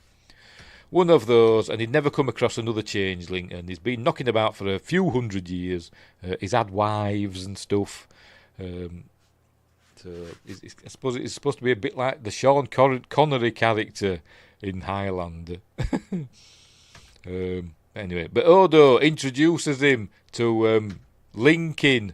So is there more diversity going on in this episode? We saw Ezra and the Intendant snogging a couple of episodes ago. Now we're seeing Odo and Lars linking, wink wink, in this episode, and he gets obsessed with it. He just wants to link all the time. So anyway, but Odo's saying that, well, we shouldn't do. But he doesn't trust the solids on the station. And I see that changelings can turn themselves into fire. There we go. They can't just do, I don't know how it turns them into fire, because fire's not a thing. I don't know why. I don't know how it does, because it's a plasma, isn't it? It's fire or whatever. It's a weird thing, isn't it? How can he turn himself into fire? Wouldn't it disappear? Wouldn't it use up all his whatever he's made of? I don't know. Anyway. Right, Wingrave's telling us last, the Vulcan captain from the pilot. Oh, was that him? Oh, right, fair enough. A prophet taking the form of that captain. Well, that's cheating a bit, isn't it? Just well, the artist in Far Beyond the Stars. Well, yeah, him as well. Yes, I did remember him. Regular Martok and Changeling Martok. Oh, right, it's fair enough. Fair enough. Yes, I did notice the others that he made. I didn't know he played the captain, the Vulcan captain of the Saratoga. Yes, I didn't realise that was him. Don't think he was in the Mirror Universe. I don't know. Maybe not. But anyway, it can be fire as well. I don't know how that works, but it can. It can also be fog as well. It can be fog. But we never see any of the other changelings turning themselves into ethereal stuff. They always seem to be... Basically, they like to turn themselves into solid things, don't they? They're going on about, we don't like being solids. They turn themselves into solid creatures or objects, don't they? And now we learn that they can do, ethereal. Is it ethereal? What, non-corporeal? I don't know, whatever. Things like fire or gas. Anyway. But he wants Odo to go with him. And Odo thinks about it and decides against it because he wants to stay there. Pardon me. He wants to stay there with Kira. And Lars kills a fella, by the way. He kills somebody. A Klingon, I think. Yeah, he kills a Klingon. So he's been held in a holding cell, and Odo helps him to escape and gets him a runabout. And he buggers off and says, I'll meet you there. But he decides against it and doesn't get into trouble for helping a prisoner. Why? And then he shows that he can turn into a gas as well. or whatever, or the Northern Lights, or whatever it is. And so she's like, ooh, pretty. Ooh, cosmic. So anyway, so there we go. Yeah, whatever. It's okay. It's not a bad episode, but it's not the best. But it's always nice to see J.G. Hertzler because I think he's a really good actor, and that's it. Because I like Martok, who is the greatest Klingon ever, in my opinion, even better than Worf. Next, what's next? What's the next one?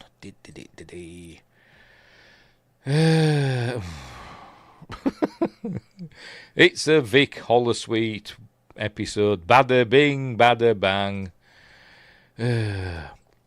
Vic gets into trouble. The Holosuite program that's running, because it's been running for a long time, not really changing very much. The writer of the program, who Dr. Bashir knows because he was the one that got the program,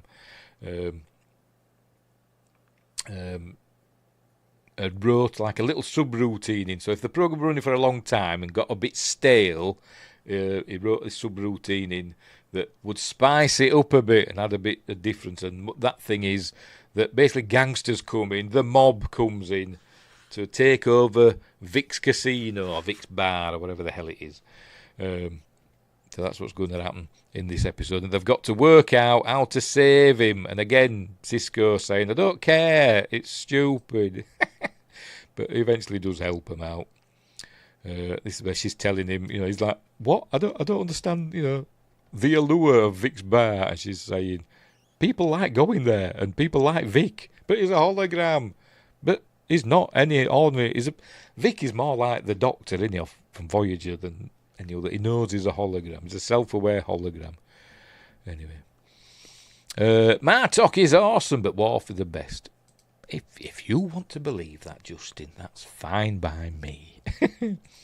Justin says, every time you say Martok is the most Klingon, I get a twinge in my neck. Worf is the perfect example of Klingon. Maybe so, but Martok's still my favourite. So there. Oh dear. I like the way that J.G. Hertzler portrays him. I just think he's a cool Klingon. And a good guy as well. But still very Klingon. Worf's he's got a pole up his back as Worf, hasn't he? Martok's a bit a more laid back, relaxed Klingon, isn't he?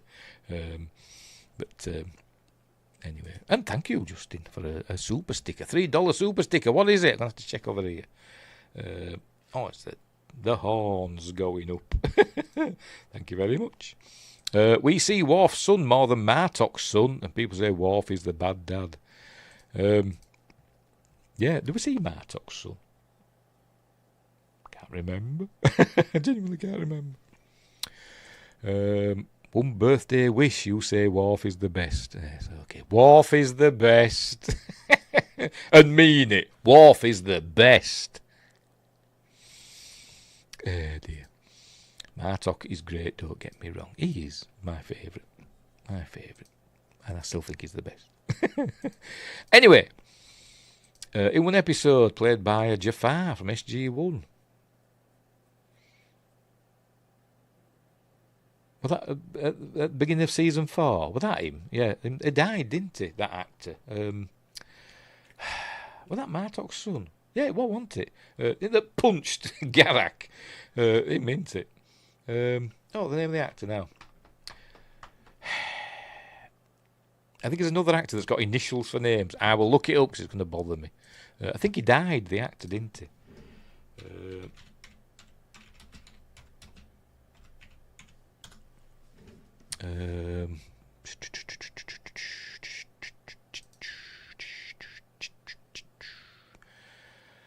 Rumty-tum, you took my son's honour. Or whatever. Your son has no honour. Who plays him? Where the heck is he? Yeah, he's got a short name. He ain't got initials. Obid Ndefo. Or Ndefo, don't you pronounce it? I'm sure he passed away, did he? Let's have a look. Yes, in 2024. Yes.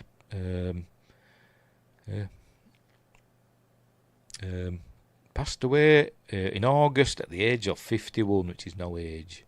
And also been in other Star Trek episodes as well. But yes, we'd seen him as well as Jafar in SG-1. He was the one with the. Had he burned out his thing on his forehead? I think that was him, wasn't it? He says yes, because I said Worf's the best. Worf's the best. Yeah, Worf. As my mum called him, Warf. Anyway, back to the episode. They've got to go and save Vic from the gangsters, and she talks him into it, and so that's what they're going to do there. We see he's been beaten up by some of the henchmen. They've taken over his bar, so they've got to go in and basically do a heist. It's Ocean's 11 or whatever the hell. It's that sort of thing going on. They have to do a heist. Nog's got to break into the vault. Look, it's Pete's sake. There he is. It's him from Dumb and Dumber, isn't it? Or they feed the pepper chilies. It's him, isn't it? They kill him, don't they, in Dumb and Dumber? I'm sure there's been loads of other stuff. And we found out later on the season that those spots go all the way down. So they've got to go in and basically get there. We go get into the money room and break into the vault, steal the millions that's in there, and so that the mafia boss who's visiting will get rid of the guy in charge, and Vic will get his bar back. That's basically that's the story that they've got to finish. So they do all that. Things go a bit awry, but it gets sorted anyway, and Vic gets his bar back. It resets, and everybody's happy. There we go. They've got all changes as they take. Oh, for Pete's sake! They take the bad guys out. Look, probably to shoot them in an alley. But then, as soon as they leave, it resets, and Vic's a happy man. Yay! Got his bar back. So he sings a song. I wish I could find that CD, because whenever I see Vic, I get a little bit sad, because it reminds me. I know I've said it before, that I once got my mum, before she passed away, the CD that James Darren did of his Vic Fontaine songs. He did a CD of it, and I can't find it. I've got it somewhere, and I can't find it. But anyway, so there we go. So end of the episode. Everybody's happy. Vic's happy. Blah blah blah. See, even Cisco's helping, sort of begrudgingly, I suppose. Oh, and he even sings at the end. Sings to her. Have they got married yet? Or was that last season? Or was that this season? Anyway, so there we go. Though this was not a great episode of Sci-Fi, it's one of my favourites, says Josh. Yes, it's okay. It's okay. As I said, I'd probably skip it. If I were doing a watch through, I'd probably skip it, to be honest. I just watch the exciting ones. But there we go. Very nice. There's that shot again that they keep reusing. Keep reusing the same shot. So it's worse than Battlestar Galactica in 1978, isn't it? Reusing the same effect shots over and over. Anyway. Right, so next up, what's next? How are we doing? How far into the series are we? Season 15. All right, so we're getting there. Now, Inter Armour Enim Sealant Legis. This is the one with Admiral Ross and Section 31. It's an okay episode, is this? I don't mind this one. So Julian Bashir is going to Romulus on the Bellerophon, which is a Intrepid class ship like Voyager. So they could use the Voyager sets. But anyway, guest starring Adrian Barbeau, a Romulan senator, whose name I can't remember. Just a minute.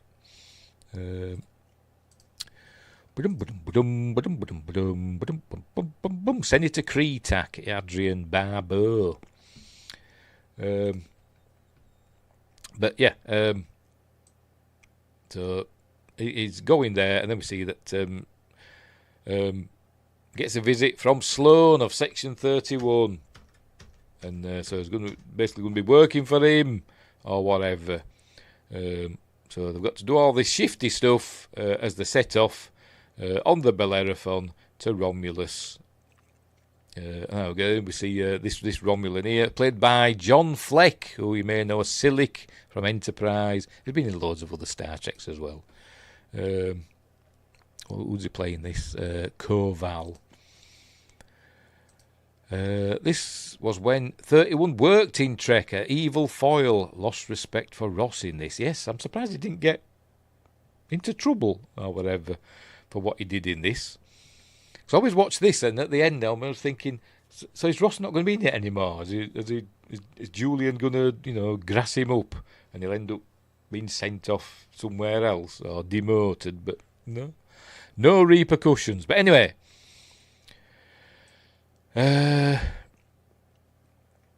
Section 31 wants to ensure that the Romulans stay in the Alliance against the Dominion, but I don't know. There's what is it now? I can't remember the exact details now. What is it? Because some Romulans want them to leave and not get involved again. Because they weren't involved in the Dominion War before, and they think they're losing too many ships and all that stuff. But anyway. And it's suspected that some, I think it's Kretak, Senator Kretak, she's in danger. She's going to be assassinated. That's what's happened. That's what Bashir believes. But anyway, he gets captured, and Sloane gets captured, and we think he's being killed, but he hasn't. He's been beamed out just in time. And anyway, but luckily everything happens okay, and the status quo is preserved. But it seems that Sloane and Ross were in league to ensure that things went as planned, and that Romulus stayed in the alliance, and that Koval, the John Fleck who we saw, so it's like Starfleet's mole in the Romulan machine. But anyway, so there we go. So it's basically Starfleet getting its hands dirty, or the Admiral getting his hands dirty. This is Admiral Ross's In the Pale Moonlight, I suppose, isn't it? Doing anything to achieve his ends. But anyway, so there we go. And we see he's not dead. He got beamed away just in time, because they shot him. Look, hang on, I'll go back to it. Where is it? They've got Sloane there, and they shoot him. He tries to, it's like going to try and escape. Where the hell is it?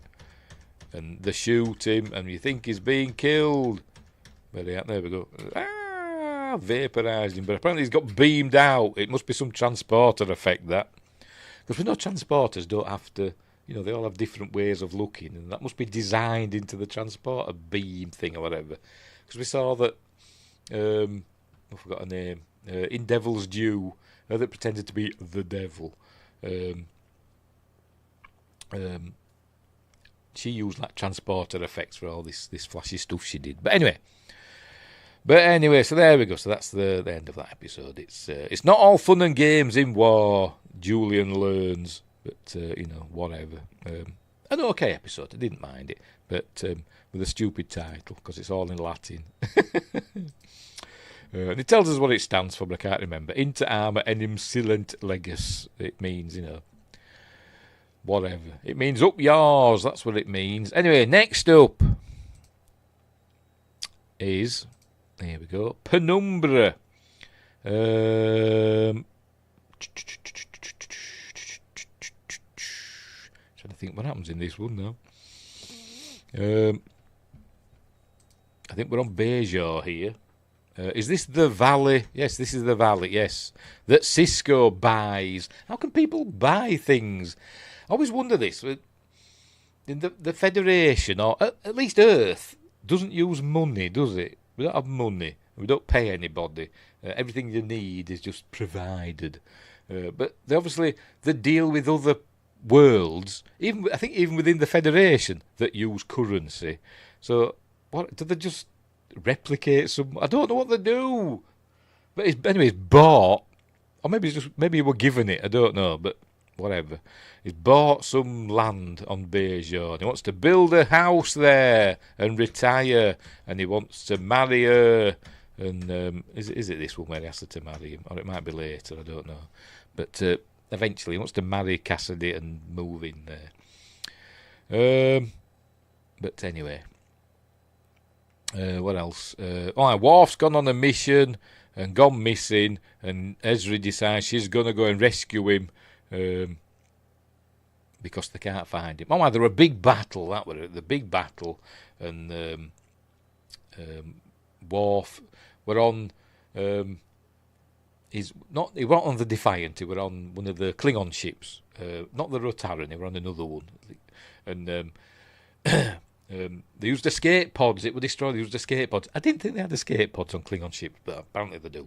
But picked up, the survivors except for Worf. So they go looking for him in the Defiant, but it's near the Badlands. They can't find him, so they call off the search. And but Ezri goes and looks for him because she's Dax. And so off she goes into the Badlands. There he is doing a Playmobil version of his house. Well, being the head of a religion, I'm sure, like most heads of the churches, has had some of that tithe money that he bought land with, and not just any, but a big chunk of land. I think he did say he bought it, though, but I don't know. But I'm sure they just give him it. I'm sure they gave him it, did the Bajoran government. He's the emissary. Here, have it. Have as much land as you want. And he probably said, well, I'll just have a bit. That nice bit. Anyway.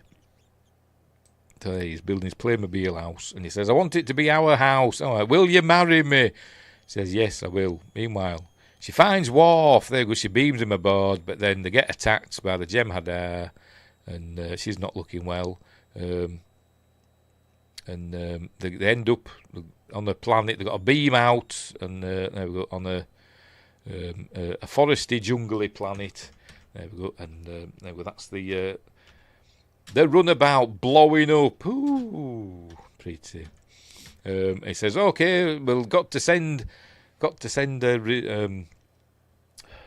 what do you call it? A distress signal. Did you bring the communicating thingamabob?" He says, "No, I didn't. Didn't have time." So he says, "Oh, that was stuck here then forever, apparently." Anyway. Anyway, they're going to have a little small wedding, but then suddenly word gets out, and all the Bajorans, the emissaries getting married, and Kai Wynn's going to come and do the ceremony, and all that. But anyway, yes, Gul Dukat arrives. He's got plans, and we see what his plans are going to be later. Meanwhile, Worf and Ezri are arguing and stuff like that, because he's still in love with Jadzia, and he's kind of confused because she's got Jadzia's memories, but she's not Jadzia. Anyway, they end up doing it. Look, they end up doing it, and it's a bit like when Harry met Sally. They were fine, and then they did it, and it all went wrong. But anyway, whatever. But they get captured by the Jem'Hadar. Not the Jem'Hadar, I'm lying. They get captured by the Breen. There they are. And so the court there. And this is where we learn that the Breen have joined forces with the Dominion. Have they become part of the Dominion? I'm not sure. But they're working with the Dominion now, with all their ships. And then we see that Gul Dukat has had himself turned into a Bajoran. So now we see Mark Alemo with a Bajoran nose. So there we go. Anyway, before the wedding, he has a vision, and his mother, Sarah, appears to him saying, you can't marry her. This is not her path to take. The Cisco still has a job to do, blah, blah, blah. He says, but I love her. He says, well, tough, you can't marry her. Well, but I want to. You're not allowed. He says, well, I will. Anyway, so he does. He still gets married to her. Oh, but he tells everyone the wedding's off. The wedding's off, but he still does marry her. And there we go. That's the end of that episode. But I think towards the end, by the way, at least on Netflix, it used to say, it might have started with this one actually. It used to give the name of the episode, and it'd say part 1. But they all had different episode titles. But it'd say on Netflix, it'd say part 2. I'll show you actually. I'll show you. Bloody hell.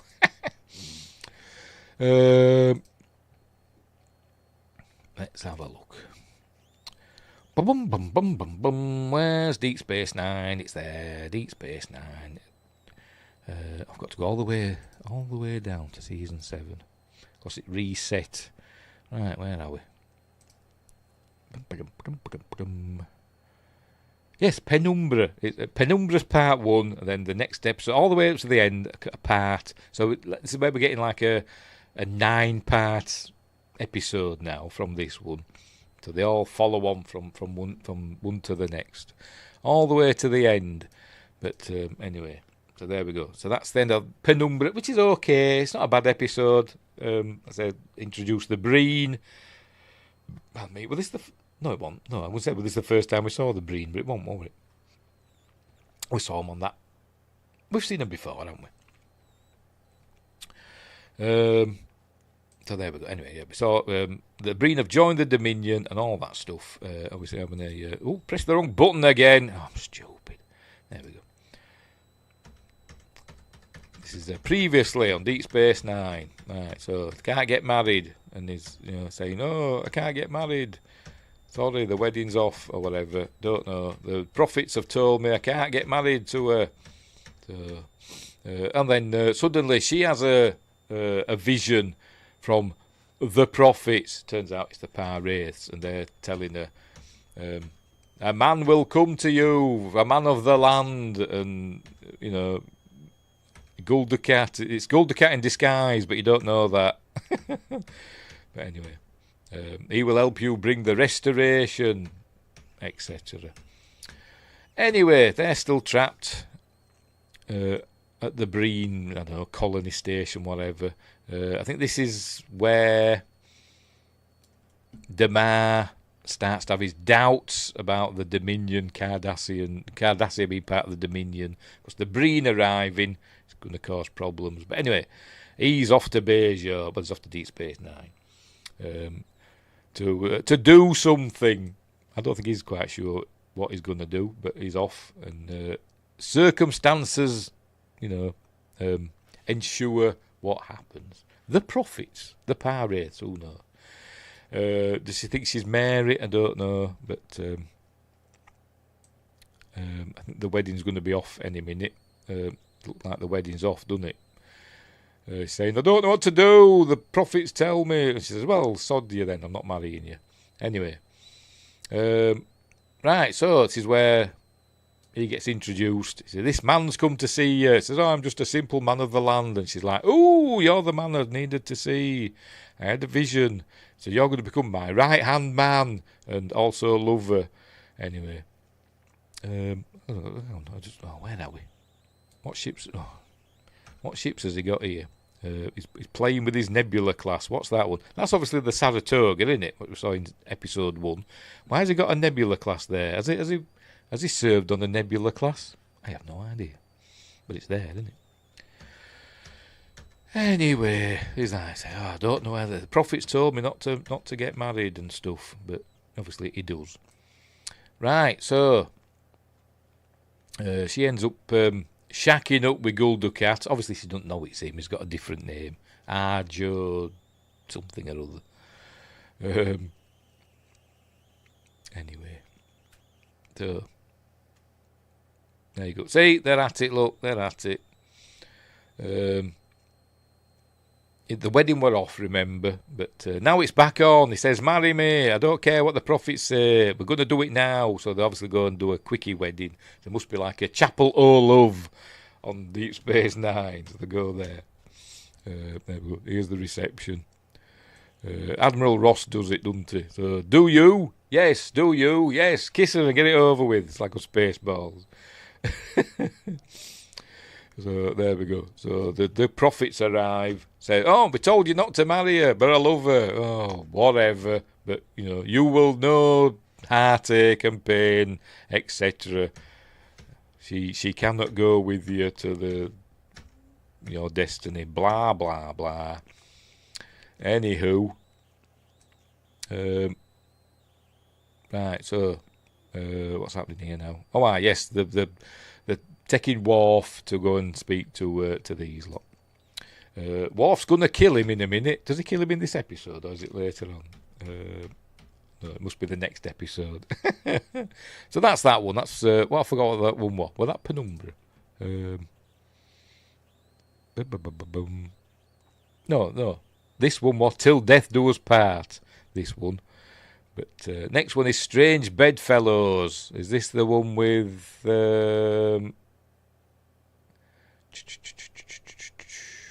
Can't remember. Anyway, whatever. This one's directed by René Auberginois, by the way. Right, so next one. What did they say? Strange Bedfellows. There's the Breen ship. Weird design. But there they are, torturing people. Obviously previously on, isn't it? Anyway, Worf, I think he kills. Oh, is it now or is it later? Oh, it's later. He's going to kill Wayoon. Coming up pretty soon. Anyway. Oh, yes, she's not looking well, but before she sees the Breen, she tidies herself up a bit. Anyway, so that's where we meet. I forgot his name. Something Thought. I forgot the name. I forgot the name of the Breen chap in charge. Does it say? Thought Gore. That's it. Thought Gore. He's the Breen in charge. It's a pity we never saw him. I know we do see him in. Was it Discovery we saw him in? I can't remember. One of the new treks we saw what a Breen looks like under that, didn't we? And it was rubbish. Deep thought. 42. Anyway, so the Breen are now part of the part of the Dominion or allies, whatever. I don't know, but obviously Damar's not happy about that. They're doing their thing, being all giggly and in love, etc. They're hung upside down. They're trying to escape, and this is where he kills. Yes, he is, because I think they're going to be executed, aren't they? So they're getting ready to execute him, and here we go. And there we go. Worf just breaks his neck and kills him. And so they're going to kill him, and Damar says, "No, don't kill him." He laughs his head off, because Wayoon took his eye off the ball, didn't he? Overconfident. Anywho, so right, so they're still doing plans. They decide they're going to free the Par-Wraiths. They need the Costamogen, but we'll get to that. There we go. She has another vision. Free us, bring the restoration. You've got to find the Costamogen or whatever. So anyway, he's still hitting the booze, hitting the canar. What's happening next? So I think she heads back to Bajor soon, I think. But she's worried about that. She confides in Kira and says, "I'm not sure what to do. The prophets have told me something or other, and it's changed." And she says, "Well, you should. It's okay for you to resign." She says, "God, I'm not going to resign. I'm going to step down as Kai." Because, she's evil. But she doesn't think she's evil. Anyway, Wayoon 8 has been thawed out and set to work. This is where... There we go. Now he's going to stop drinking. He throws his canar at the mirror. So he's going to stop drinking now. This is where he's starting to turn against the Dominion. Anyway, and he's going to free Worf and Ezri. That's his first act of disobedience. Off he goes. I think he kills them 2 Jemadars with him, I think. Does he? Yes, he kills those 2 Jemadars and says to Worf, "There's a ship you can take," and off you go. And tell Admiral Ross or whatever, or tell Sisko, they have a friend on Cardassia, or an ally on Cardassia, or words to those effect. So there we go. So he is now going to start leading a rebellion. Anyway, and they're going to head off to Bajor and do evil stuff. Cool episode, not too bad. Moving on. They're all kind of just one long episode now to the end, really. This is the best part of season 7. This run to the end, pretty much. Right, next up, the changing face of evil. Right. This is the Chintoka system, isn't it? They're going to try and retake it. But anyway, they arrive back. Yeah, you're back, yeah, etc. Well, we'd also learned, by the way, in previous episodes, that Ezri's in love with Julian. And we also learned that Julian's in love with Ezri, but, they're too shy to talk to each other. But Worf's told her, tell him you love him. Because we'll find out that even though they've done it, they're not in love with each other anymore. He was in love with Jadzia, but she's not Jadzia, obviously. I mean, she's only half as tall as Jadzia for a start. But anyway, that's be that as it may. Oh, yes, of course, yes. Then we find there's been an attack on Earth. The Breen have attacked Earth, and they've knackered up the Golden Gate Bridge, look, and Starfleet Command, or is that the Academy? Whatever.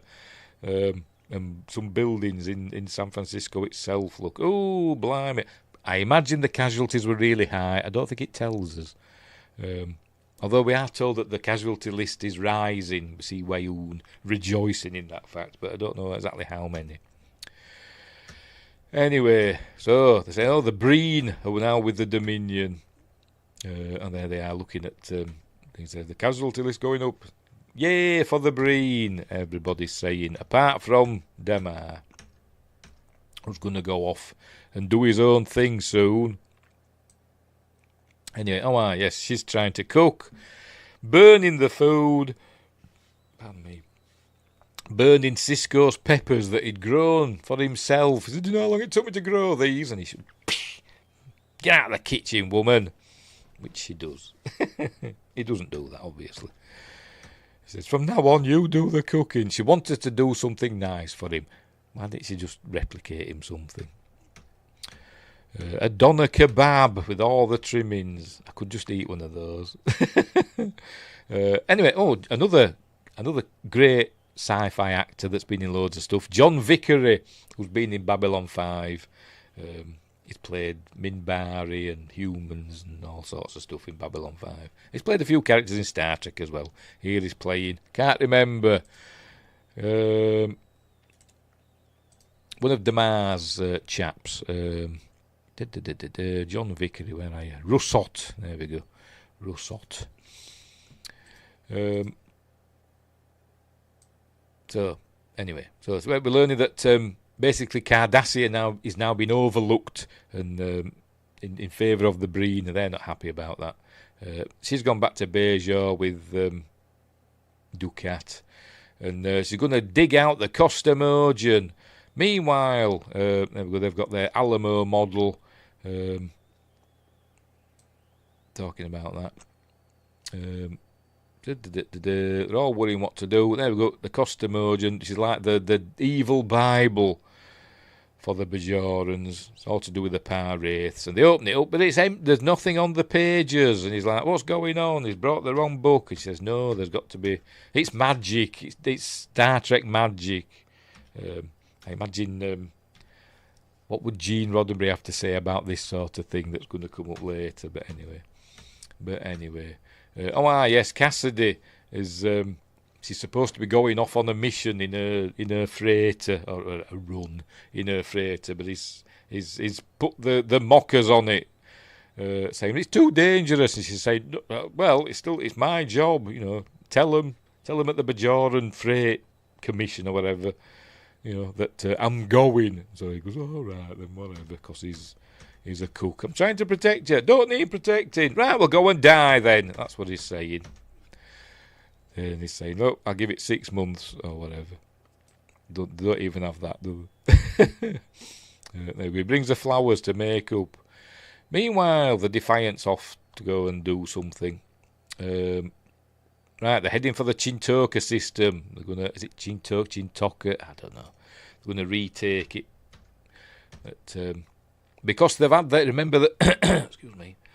Ooh, crikey. But it's all going to go wrong because the Breen's there, and the Breen has a super duper weapon that shuts down all the power on the ships. There we go, she's injured, and they're going to have to abandon ship. So and this is where the Defiant gets destroyed. Look, it's going, look, and all the escape pods are flying away, and the Defiant gets destroyed. Look, they get the asses handed to them. And anyway. And he says, so many escape pods. Shall we destroy them all? And the female changeling says, no, leave them, obviously. They can go and tell the Federation Alliance all about this day, and they will be terrified of this Breen weapon that renders their ships useless. Anyway, I think is this where we learn now that this is Guldukat, because her aide, the fellow that just walked in, him, said, "This Guldukat," and he's like, "Oh no, what have we done?" So, but we've got to stop you. But no, she stabs him. There we go. She stabs him because she's mental and evil. But the blood from the knife goes onto the customodian. Look, and it makes the writing appear. Because it's like the Book of the Dead, the Necronomicon Ex Mortis, look, from Evil Dead. So now she can read it, and it says, I don't know, Bar weep, Grana weep, Niniban, or whatever. Them holographic things, communicators, didn't last long, did they? Did we see them? I've just remembered, just reminded me, was where he's standing there, it looks like he's a holographic thing, doesn't he? But I know he's not. But were they in season 5 or 6? They didn't last very long, did they? They got rid of them all altogether. Right, so they've had the asses handed to them by the Dominion Breen Cardassian forces. They've lost the Chintoka system, and they're wondering what to do. And just as they're thinking all is lost, we learn that Legate Damar is on telly, telling everybody in Cardassia, rise up against the Dominion and all that. The rebellion starts here. And they're like, she's like, for God's sake, there's always something. I think that's what he's saying. She says, kill him, kill Damar, but he disappeared. So I think, right, we can go on the offensive maybe, but we've got to suss out what to do about this Breen weapon. We learned that only one ship were unaffected by the Breen weapon, and it was a Klingon bird of prey, or a Klingon ship that had undergone some sort of maintenance, and that meant it wasn't susceptible to the Breen weapon. So all the Klingon ships now, excuse me, all the Klingon ships are now immune to the Breen weapon, but they've got to work out how the Federation and Romulan ships can be immune to it as well. But they haven't figured that out yet, unfortunately. So there we go. So moving on to the next episode. Now that we learn that Damar is on their side. Next episode is When It Rains. So let's move on to that one. They decide that they're going to send Garak, Kira, and Odo to go and help Damar. Damar's got this resistance cell, so they're going to go and help him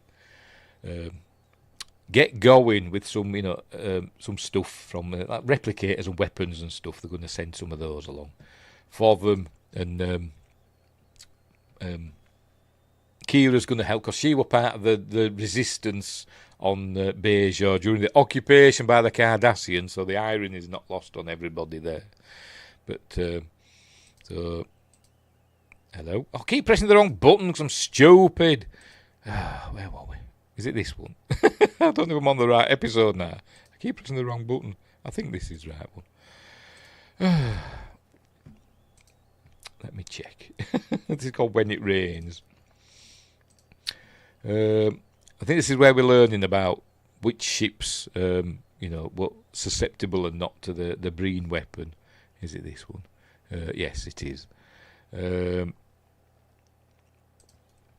So anyway, so that's where they learn. They've got to work out how to make the Federation and Romulan ships immune to the Breen weapon. He's sending Kira and Odo and Garak to help Damar. Kira's not happy about that. And she says, they won't be very happy about it with the Cardassians taking orders from somebody in a Bajoran uniform. So they make Kira a Starfleet officer. She becomes Commander Kira of Starfleet. But anyway, meanwhile, Julian wants we've learned that the changeling. Oh no, this is separate, isn't it? This is something else, isn't it? He wants part of Odo. He wants to borrow part of Odo because he wants to look at his morphogenic matrix. Something to do with replacing lost limbs. So the work, this would have been okay if they've had something like this for Nog, for organ replacements or limb replacements. They want to see if they can work out something from Odo's morphogenic makeup. So he says, okay, I'll give you a little bit. But he'll want it back.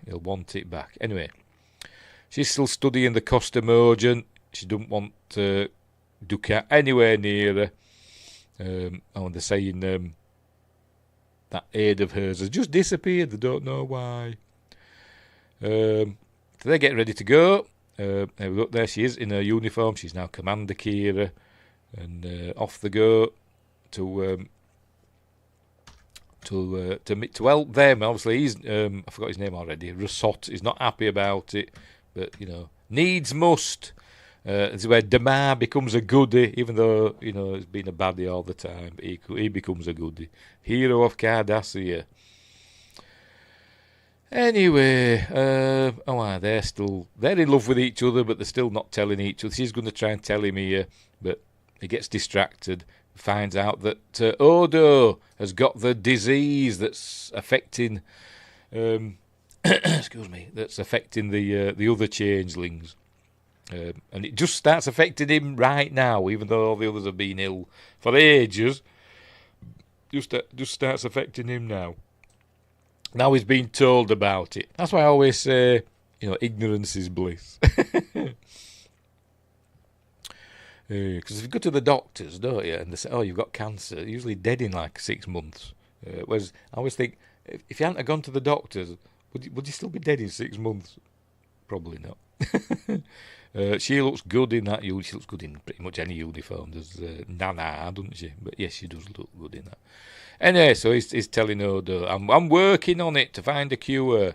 Meanwhile, he's wanting to read the costomogen, but it won't let him. Somehow it knows he's not. This is that weird magic stuff that's going on. Somehow, whatever the book is made of, it knows that he's not Bajoran, and it blinds him, and he can't see. And so she boots him out. He says, "Go and live like a beggar. Sod off." Meanwhile, Gowron takes command of. Has gone to Deep Space Nine to honour Martok and give him the Order of Careless and all that. And he's decided that's not a very good pause, is it? So he's honouring Martok with the Order of Careless, but then he's essentially taking his command away from him. He's kind of promoting him out of the way because he's going to take command of all the forces. Is Gowron? He's wanting all the glory for himself because we know that Gowron, even though people like Gowron as a character, I do as well. He's a bit of an arsehole, isn't it? Because we'd learned he were rewriting Klingon history on Next Generation. You were rewriting Klingon history, not mentioning the Picard and the Federation's help in the Civil War and all that happened back then, the Duras sisters and all that. But so he's kind of a shady character, but most of the time we just see his good side. But we're not seeing his good side now.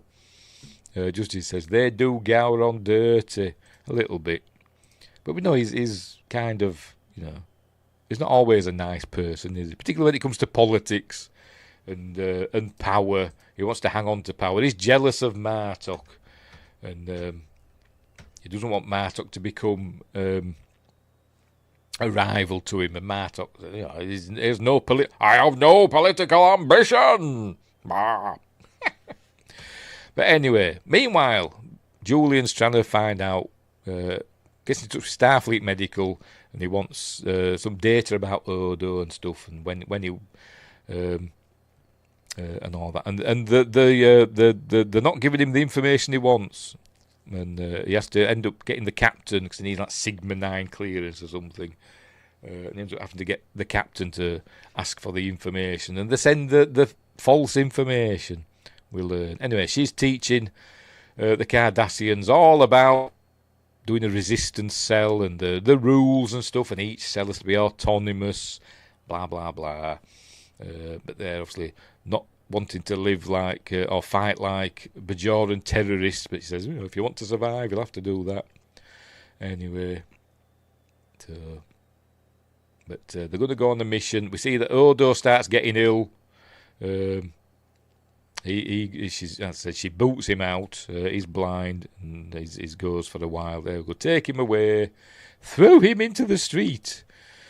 Anyway, Worf's telling Gowron,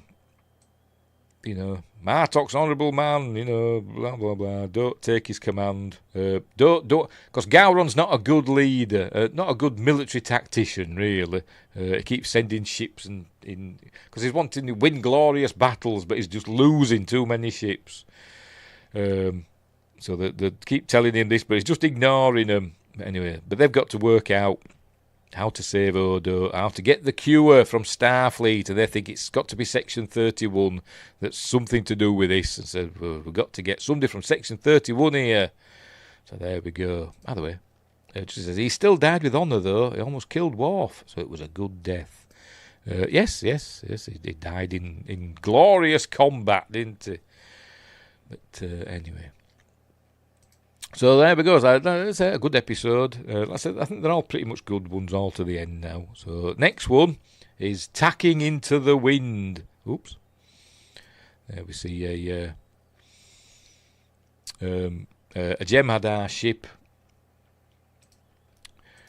coming out from this planet, and then it blows up. Hey! And she's checking it. They'd been on a mission of the Cardassians, acting like like terrorists, and they planted a bomb on that Jem'Hadar ship, and this is where she's pointing out where everything went wrong. Even though the mission was successful, she says they planted the bomb in the wrong place. It could have been discovered. Even though the mission was successful, they just got lucky. You shouldn't use those men again. Have them doing something else if they can't follow simple orders. I mean, we don't know this. Maybe they nearly got caught. Who knows? But whatever. It still said we got lucky. Don't use those men again. And he's like, such and such is one of my best men. He says, stop using names. They've got to be separated from each other. Well, they shouldn't really be talking then, should they, to be honest? In case one of them gets caught from one cell, they can't name the members of another cell, blah, blah, blah. But anyway.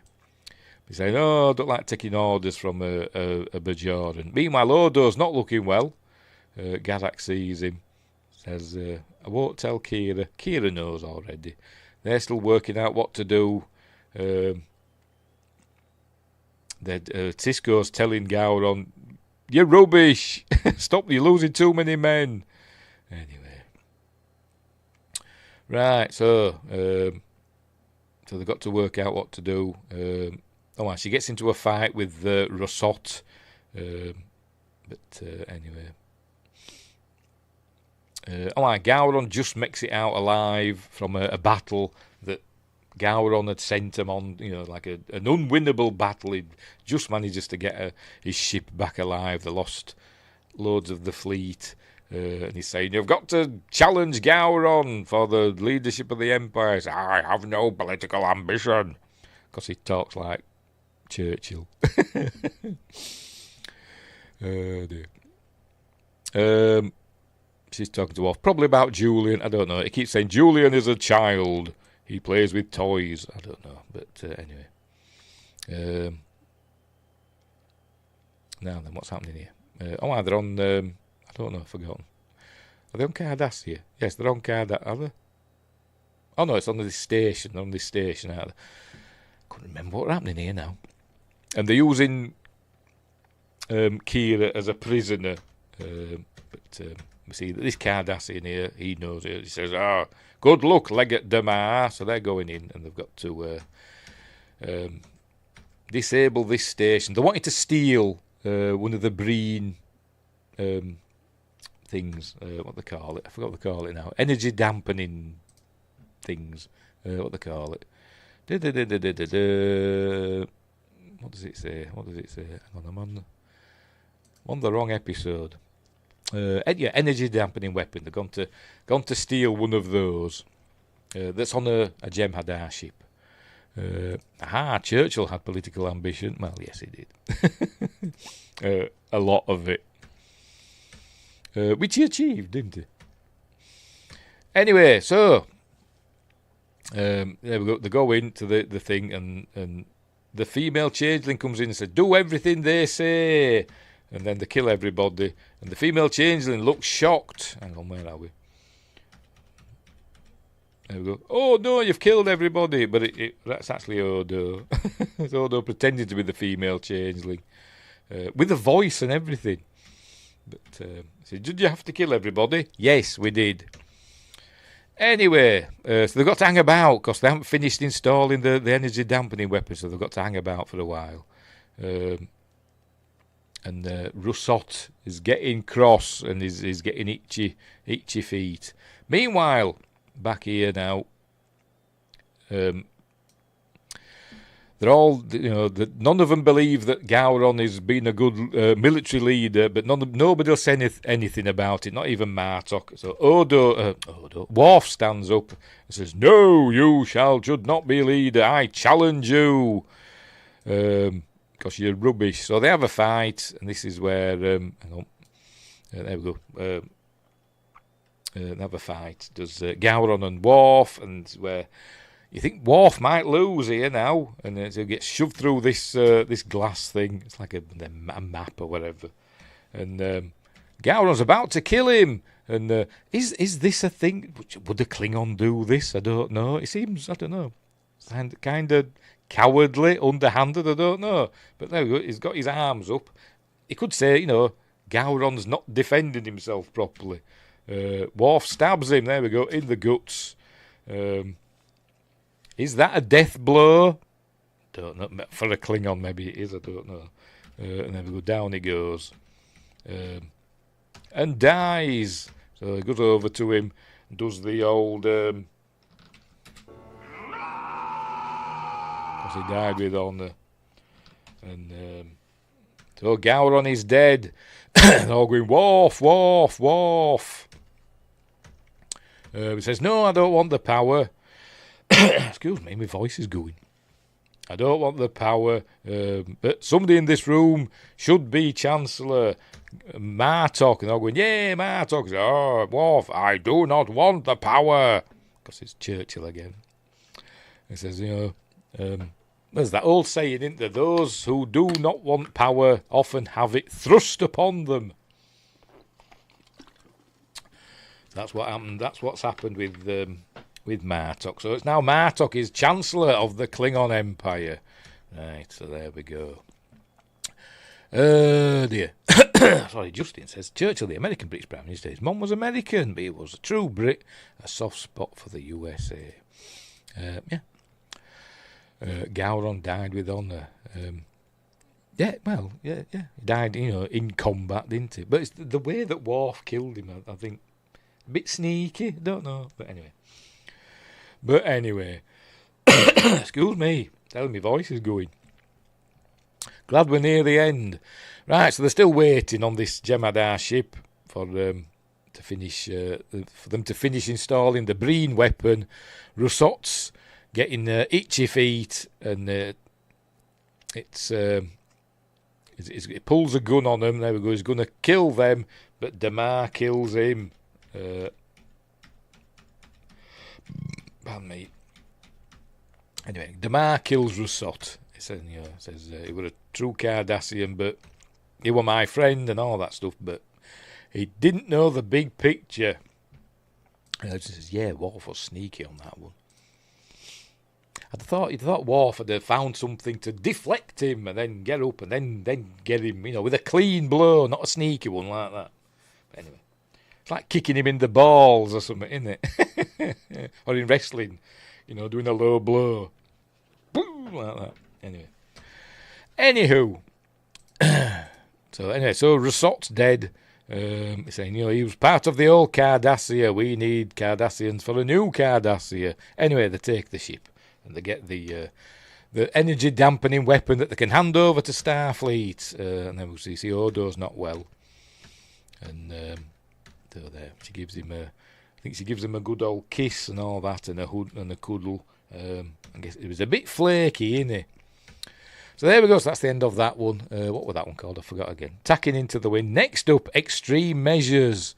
I don't like this episode, to be honest. It's one of those where they're in somebody's mind. Their mind is deep space. We've done this before, haven't we? We've done this before.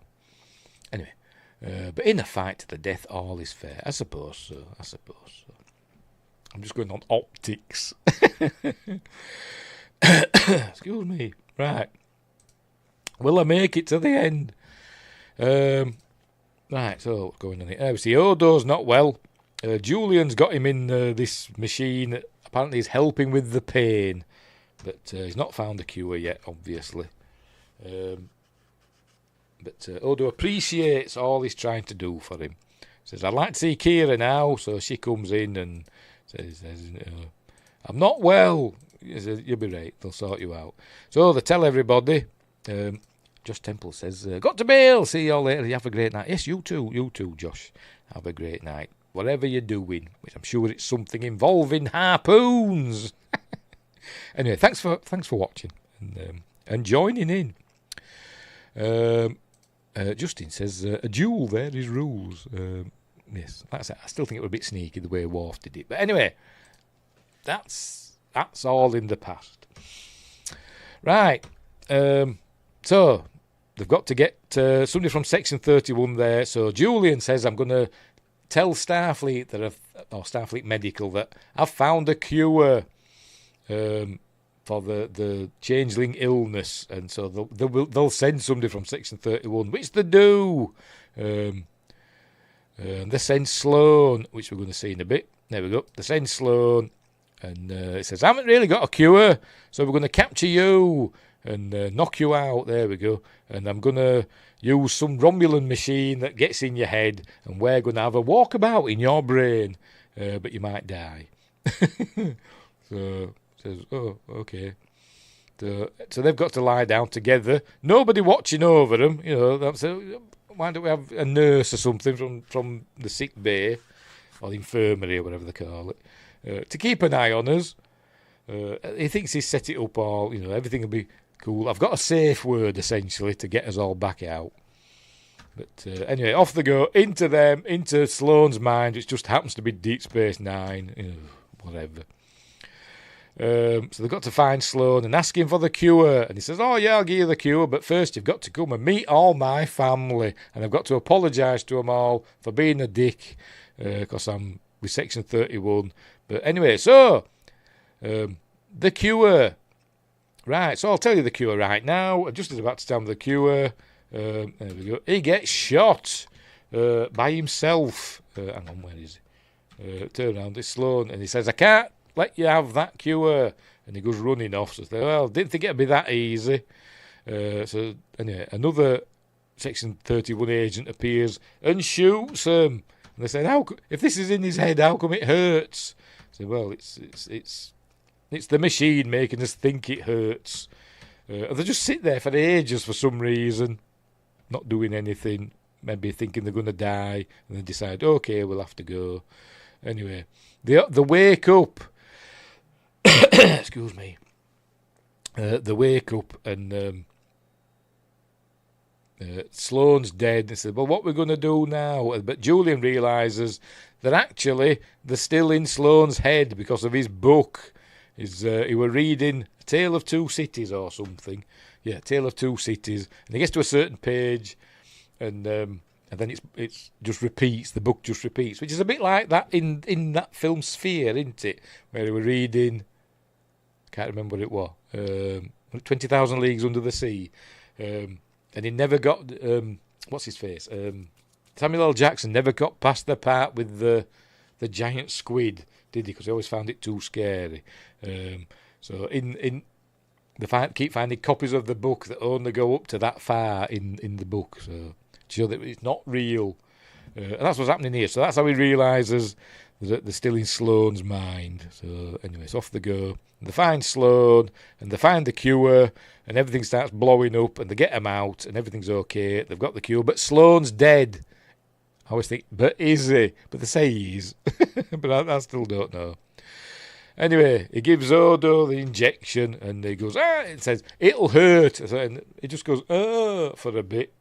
It seems fine to me. And then he's back to normal, but he's still going to need a few more injections. But apparently he's cured now, and he's cured enough to cure the entire changeling race, it seems. But that's in the future. Anyway, meanwhile, they're going to the Quarks and just steal his drinks because they don't have to pay for stuff in the Fed. They just think they can steal other people's stuff. They're just stealing Quarks drinks. And there we go, boozing, look. So there we go. So that's the end of that episode. So, Odo's cured. Yay! Right, next. Right, which is the next episode? What was that one? Extreme Measures. Next up, the Dogs of War. Yes, we're getting a new Defiant class ship. I hate this bit as well. By the way, this was directed by Avery Brooks. I think Sloan, in a strange way, wanted to help. He seemed to, I don't know. Maybe he did. Maybe part of him did, but the Section 31 part of him was just too strong, wasn't it? And overcame the nice part of him, but that did want to help. Crikey, my voice. Eh dear. But is he dead? I don't know. Anyway, right, so a new ship's arriving. They're all saying, what's going on? And here it comes. There we go. They've got a new ship, a new Defiant class ship. The USS Sao Paulo. There we go. Starfleet Registry, NCC 75633. Name for the people of Brazil. Launch stardate 52889.3 from the Utopia Planitia Shipyard, Solsec. Blah, blah, blah, blah, blah. Hey, got Rick Berman's name there, Michael Piller, Ira Stephen Bear, David Livingston, Ronald D. Moore at the base, all the behind-the-scenes people, and Chief of Staff Gene Roddenberry. Give me liberty or give me death. Patrick Henry. There we go. So cool, that's the plaque. That's not going to stay there very long, though. I don't like this. I've got to be honest. So anyway, so it's given command of the USS Sao Paulo. So there we go. And it's different to the Defiant because it's got purple chairs and purple trimming and stuff like that. But it says, check the pad. There's something extra special on there. So he checks the pad. It's a special dispensation from Starfleet to change the name of USS Sao Paulo to USS Defiant. And I thought, oh, God. But it's even got its old registry, the NX. So they didn't have to change. They have to, they could still use the old model or old shots that they'd already done. They didn't have to redo them all. But anyway, so there we are with the new ship with the old name. I do apologise for my voice. It's genuinely gone. Anyway, right. So, they're in the Jem'Hadar ship. They're heading to wherever they're going. They're going to meet with some people. Are they heading to Cardassia? I think they might be. They're going to meet some people. It says, Gull, so-and-so, 500,000 men are going to join our cause. So they're going to meet with them. So they beam down, but they see there's a slaughter going on. Jem'Hadar's wiping them all out. And this fella's betrayed them. Gull, somebody or other. There he's betrayed them. The man they were supposed to meet has betrayed them. But I can't remember his name, so I'm just looking. See if it tells us. Pardon me. It doesn't say. Never mind. But they're being betrayed. So, hang on. Oh, come on, they did that to the Enterprise when they made the A. Well, I suppose so. I suppose so. At least they gave it an A, didn't they? It should have been the Defiant A, shouldn't it? But anyway, I still didn't like it. So there. Anyway, where were we? So they got to beam us back up to the Jem'Hadar ship that they've got. But they're under attack now, and that gets blown up. There we go. So they can't beam back up. So they're stuck there on Cardassia. Excuse me, Damar, Garak, and Kira. I understand. Fine. It's fine. I just think it's a bit of a cop out, but yeah, you're right. They did it with the Enterprise, didn't they? They should have given them the Yorktown, shouldn't they? But at least they didn't say in that it was another ship. It was supposed to be a new ship, wasn't it? But in beta canon, it was the Yorktown they were given, weren't they? But anyway. Anywho. Right, so where were we? So anyway, so they're going to go now. He says, Garrick says there's somebody I think may help us. So they've gone to Abrantain's old house. And his housekeeper, Meala, I think it's Meala. They're going to hide in the cellar there. So anyway, so there we go. Hiding under the noses of the Dominion. This is Julian telling Odo he's fit to go back to service, and but he tells him that he wasn't infected. At first they thought he was infected when he linked with the female changeling back in season 6. But we learn he was infected miles before that, back when he went to Starfleet. I think that in the Paradise Lost episode when he went back to Earth with Cisco. Maybe then. But Section 30 was infected him way back then. So Odo's not happy about that. So the Federation's supposed to be all goody two-shoes. He says, well, yeah, whatever. I understand you're angry. It should have been an Excelsior. That's what Sulu were hoping for, wasn't it? Or do you mean in Deep Space Nine? Or do you mean the Enterprise A? But anyway, what it that one, yeah. That two-parter, wasn't it? I can't remember. The first part and then Paradise, whatever. Anyway, that one. Where the Defiant ends up battling the USS. That was an Excelsior class, wasn't it? And I can't remember what it was called. Anyway. Anywho. So. Yes, I forgot about this bit. Lita, the other Darbo girls, they're going to confront Quark because they're fed up of giving him 20% of their tips, and Rom's saying, ask for 20, but he'll demand 10, and settle for 15. So they're going to ask him, and but he's got a lot on his mind, and because the Grand Nagus is contacting him, he says, I'll think about it. Anyway, we see. He swears quite a bit in this transmission. Does the Grand Nagus uses the B word and the FRIGGIN word and all that. Yes, the Lakota, that was the one. I knew it was a Native American word, but I couldn't remember what it was. Yes. Anyway, saying, hey, I want you to be the Grand Nagus. See you later. So, anyway. So, Quark thinks he's going to be the Grand Nagus because they're coming to Deep Space Nine to name him his successor. So, off. So, Quark now thinks he's the Grand Nagus and everybody is all happy for him.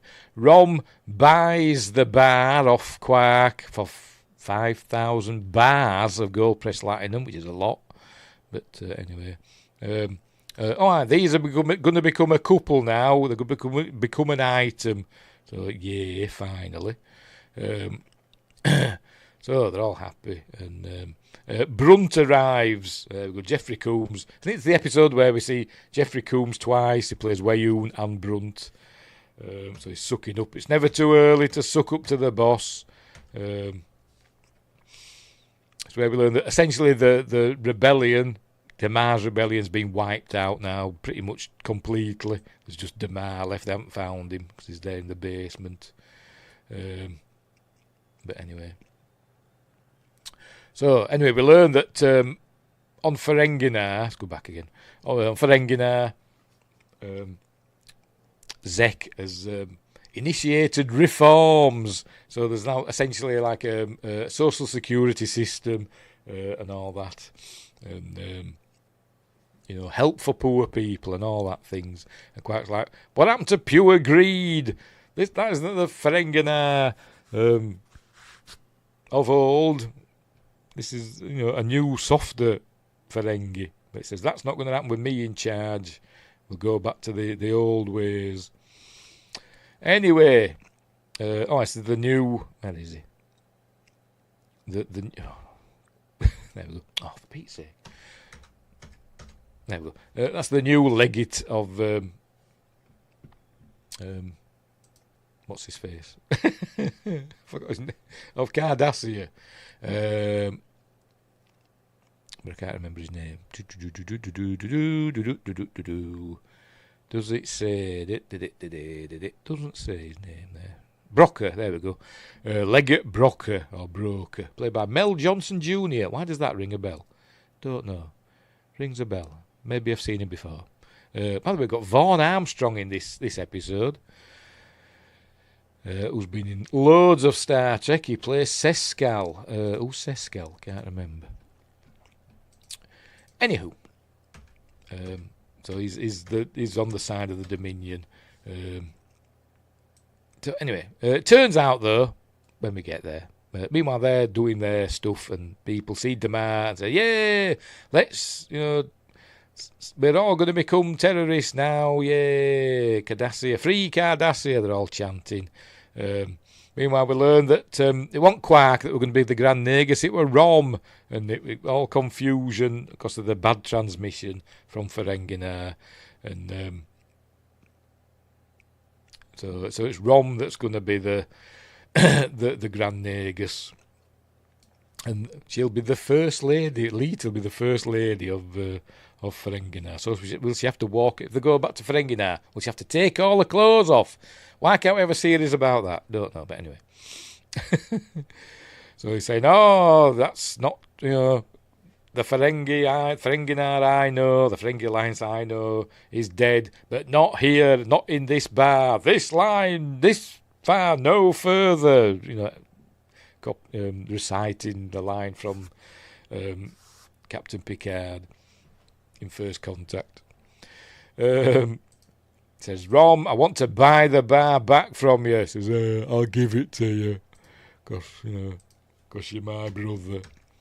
There you go. That's what he's saying. "You're an idiot, but I love you," and I'm crying and stuff because I'm a big softie. So there we go. Oh, and the Grand Nagus. Oh, I've got something on me brim of my hat that's catching my eye. The Grand Nagus, Zek and Moogie, they're off to Riser to retire. Like Rom, but didn't he become Nagus? But didn't like he became Nagus. It's a bit of a. They always do this at the end of Star Trek, don't they? At the end of each series, they always do something dopey, like making Rom the Nagus. But anyway, it is done. I'm sure he made a grand Nagus. But anyway, so Brunt's got to go sucking up to him now. But they're proud of him. Now then, we see the Dominions withdrawing from various planets back into Dominion space because because of the captured Breen dampening weapon. They've been able to modify ships and stuff like that. So the Dominion's kind of withdrawing. So they've got to basically press the attack now. And Admiral Ross thinks, "I think we should take a breather," but Cisco's saying, "No, we should move in, crush them, ha ha!" And Martok's saying, "Yes, that I don't want to be a politician," etc. And the Romulans say, "I concur, let's attack." So that's what they're going to do. Oh, I will learn also, she's pregnant, going to have a baby. I'm going to have a baby. And so he says, "Oh, wow, we're going to have a baby." But anyway, but he's got to go on this life or death mission. So, but it'll be fine. I'm sure I'll be back before we know it. Even though it could be it's the largest battle ever fought in the alpha, beta, gamma quadrants. But anyway, right. So we're up to, I think we're up to the last episode, are we? Yes, we are. We're up to the climax, the finale. What you leave behind. Right. So they're going to take back Cardassia and drive out the Dominion. So where we see that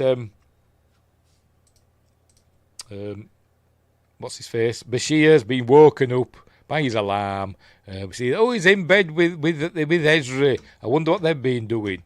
Don't know, can't imagine. But we see there, look there, like a pair of lovebirds, bless them. See, she's sick. Not her. We learned that O'Brien, after the war, is heading back to Earth. We learn he's got a teaching position at the academy. He's wondering what he's going to do with his model of the Alamo. But she's sick. She's got morning sickness, as Cassidy, so she's running to the bog to throw up. Anyway, and he's just telling him, just go into this desperate life or death battle. Leave me to be ill. So off they go into the largest armada ever seen on screen. It does look cool, I must admit. Pardon me.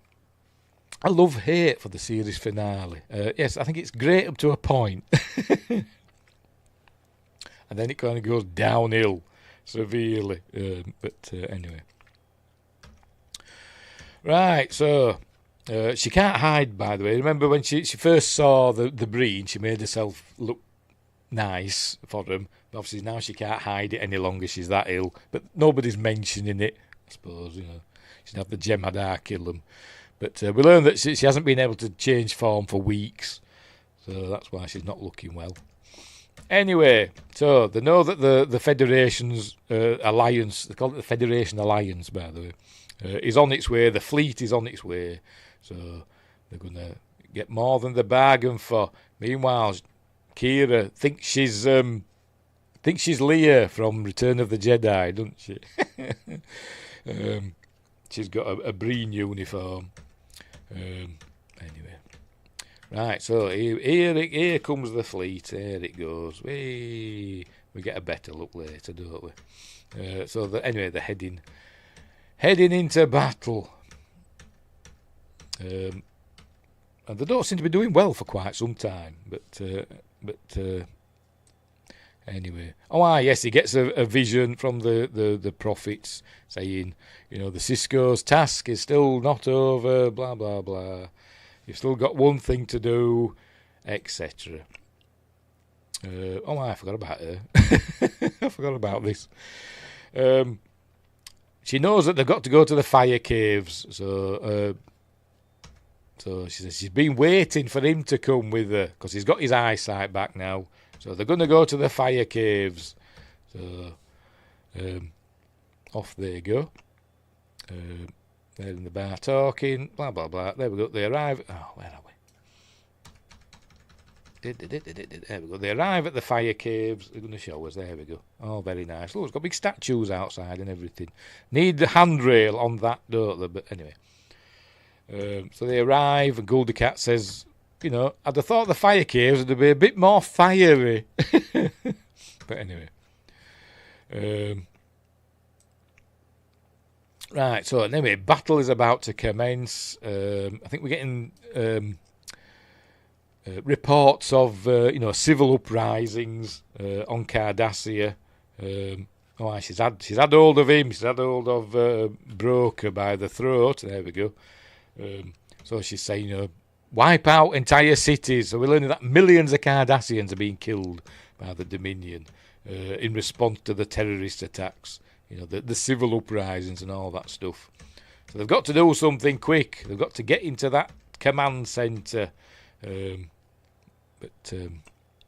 Anyway, meanwhile, hang on. Battle is gonna commence. Here we go. There we go. It's kicking off now. Look, hey, all that stuff's going on. And they're not really doing that well. I think they lose like a third of the fleet, but they're still wanting to press on. Anyway, I think somebody knocks at the door. Yes, somebody knocks at the door. Poor Mila gets killed. They throw down a flash bang, whatever they call them.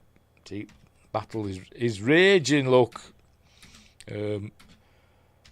but the tide of the battle turns. Look, as everything's looking bad for the Federation Alliance fleet, the tide of the battle turns when the Cardassians change sides.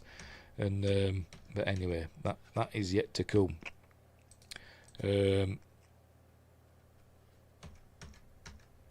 Anyway, so they're getting there. Well, these Cardassians behind these Jem'Hadar, they're ordered just to execute, Damar and all that. But the Cardassians kill the Jem'Hadar. Says yes, we're here to free Cardassia. So they're going to go and storm the Dominion HQ. Anyway, meanwhile, they think they're going to start losing this battle, but then the Cardassians. Here we go. The Cardassians turn on the Dominion. Yay! Hooray for the Cardassians. Good old Gala-class warships, which are supposed to be a bit poo, aren't they? But they're really good here. Maybe they've got upgraded Dominion weapons. I don't know. But anyway. So the tide of the battle turns, and they get a hole in the lines. So they've got to, punch through. But she calls the retreat, does the female changeling. She says, pull our forces back to Cardassia. And anyway, so he's going to get taken outside to be executed. And he say, no, I'm loyal. But they take him outside and execute him. So they're heading to Cardassia. And saying, so we just call it quits here, Admiral Ross suggests. Because he always said, can we just go home? We've got them bottled up here now. And he says, no, we can't. We've got to press on and defeat them. So they said, okay, let's go. Meanwhile, in the fire caves, she's doing all her Costa Mojan, blah, blah, blah. And the fire caves are going to start being a bit more fiery. There we go. Is it real fire? Is it a hologram? Is it magic? Who knows? Is it just the Paraths looking fiery? I have no idea. He's like, oh, look, isn't that cool? And she takes all her garbs off. She do it yet? No, not yet. She does it in a bit. She takes all her, garbs of office off and throws them into the flames. Anyway, right, so they're going to try and get in. Oh, here we go. There you go. She takes them all off. And she gives him a big kiss. But there's something a bit odd about it because I think he suspects something's up. But we know it's Kai Wynn. She's shady, isn't she? Anyway, the fleet's heading for Cardassia. Look, what's left of it. At maximum, whatever. Anywho, there they are. But that's what they've got to face when they get there. Lots of ships and all those platform stuff. What they call weapons platforms. I'm going to show one. There they are. Look at those weapon platforms, which kind of remind me of the ones that we saw in Babylon 5. When they went back to Earth. And the president turned the weapons on Earth, the scorched Earth and all that. That reminds me of them. Anyway, right, so they've got to get into the Dominion HQ, but they can't get in. So they all start laughing. Said, we're here to save Cardassia and we can't even get in the door. So they're all laughing and giggling about it. But then the Jem'Hadar bring out Legate Broker to execute him. She's getting ill. This is where she says, I've been able to change form for weeks. And he's like, you're a god. But anyway, so they come out and this is their way in. So they fight their way in. But Damar gets killed. And he says, you've got to carry on. And he's dead. And there's this for Cardassia. Yay! So anyway, it's where we learn now that there's hardly any Jem'Hadar in the building. Wayoon sent them all out. To wipe out the Cardassians because she'd said the female changeling just kill them all. But anyway, so they're arriving now at Cardassia. There's going to be more fighting. Is going to kick off. Anyway, they get in. Wayoon gets killed. Have I missed it? Hang on. Have I gone back too far? There we go. They arrive. Garak just kills Wayoon. There he is. He says, I wish I hadn't done that. He was the last one. But they say, call off your ships. Surrender. He says, I'm not going to surrender. And Odo says, I'll get her to surrender. I've got to beam down. So he says, okay. So Odo beams down. Meanwhile, in the fire caves, She pours a drink. This is for the Paraiths and all that stuff. So she gives it to Gul Dukat, and he drinks it, and they think, oh, it's poisoned. And he goes, ah! It says, they need a sacrifice. That's all she wanted him for, to be a sacrifice to the Paraith. So he dies. He dies as Gul Dukat. There we go. And so that she's good. Customogen and all that. Anyway. I don't know how long they're in those fire caves for, by the way. Right, so he goes and links with her because he sees she's ill, and they're saying, don't link with her, but I am doing. So he does. Garrick's saying, I'm warning you, and Kira says, no, let him. So he cures her because he can just magically cure her because now he's got the cure in his morphogenic matrix, so he now cures her. And instantly she says, okay, I'll give up, and I'll call off me ships, and I will stand trial for my war crimes. So it did a good job there, didn't it? Did Odo. But, that was easy. That wasn't much of a chore. So the war's over, yay! So Martok's there with his bottle of blood wine, and they're having a drink, just in some, wreckage, stage wreckage. Says, we shall drink on the field of battle. But they said, no, too many have died, and they pour out their drinks. And he goes, so he has a drink himself, by himself. Anywho, so now the war's over. Garak's a bit, he's saying, no, now I'm not an outcast anymore. But it's a pity. Like there's 800 million dead. We learn that 800 million Cardassians died. So that's a bit of a shock. Does he stay on Cardassia? I can't remember. Or does he go back to Deep Space Nine? Don't know. But anyway, here we see. I don't know how much time has passed, by the way. Remember, Gul Dukat's now lying dead in the fire caves, and Kai Wynn is just standing there going, Costamogen. I don't know, but they've had time to set up this meeting, doing all the stuff on Cardassia. They're signing the treaty to end the war. The Dominion has surrendered to the Federation Alliance and all that stuff. Meanwhile, Worf is going to be made Federation ambassador to Kronos. So, at last, an ambassador who can go tag hunting with me. So there we go. So how long does he stay in that role? I have no idea, because we see him in the films in Starfleet uniforms, don't we? That are set after this. I don't know. I've not read what it says on Memory Alpha or anything about, does he stay in the role for very long? I don't know. Does it mention it in Picard? I can't remember. Anyway, so he's got to go back to the changeling planet as Odo. So he says, okay, I'll take you. Meanwhile, they're all in the bar, having a lovely time. This is where we get loads of flashbacks and memories and stuff, which is crap. The best crew, yeah! So he starts singing. And we're going to get loads of flashback memories for each of the main characters. Or is that later? Or is it just having him singing? Did they have a bit of time to fill? Probably. We've got to get it to an hour and a half, this finale. Just sing a song. Anyway, so he's still lying there, look, and she's still giving it Customogen flames.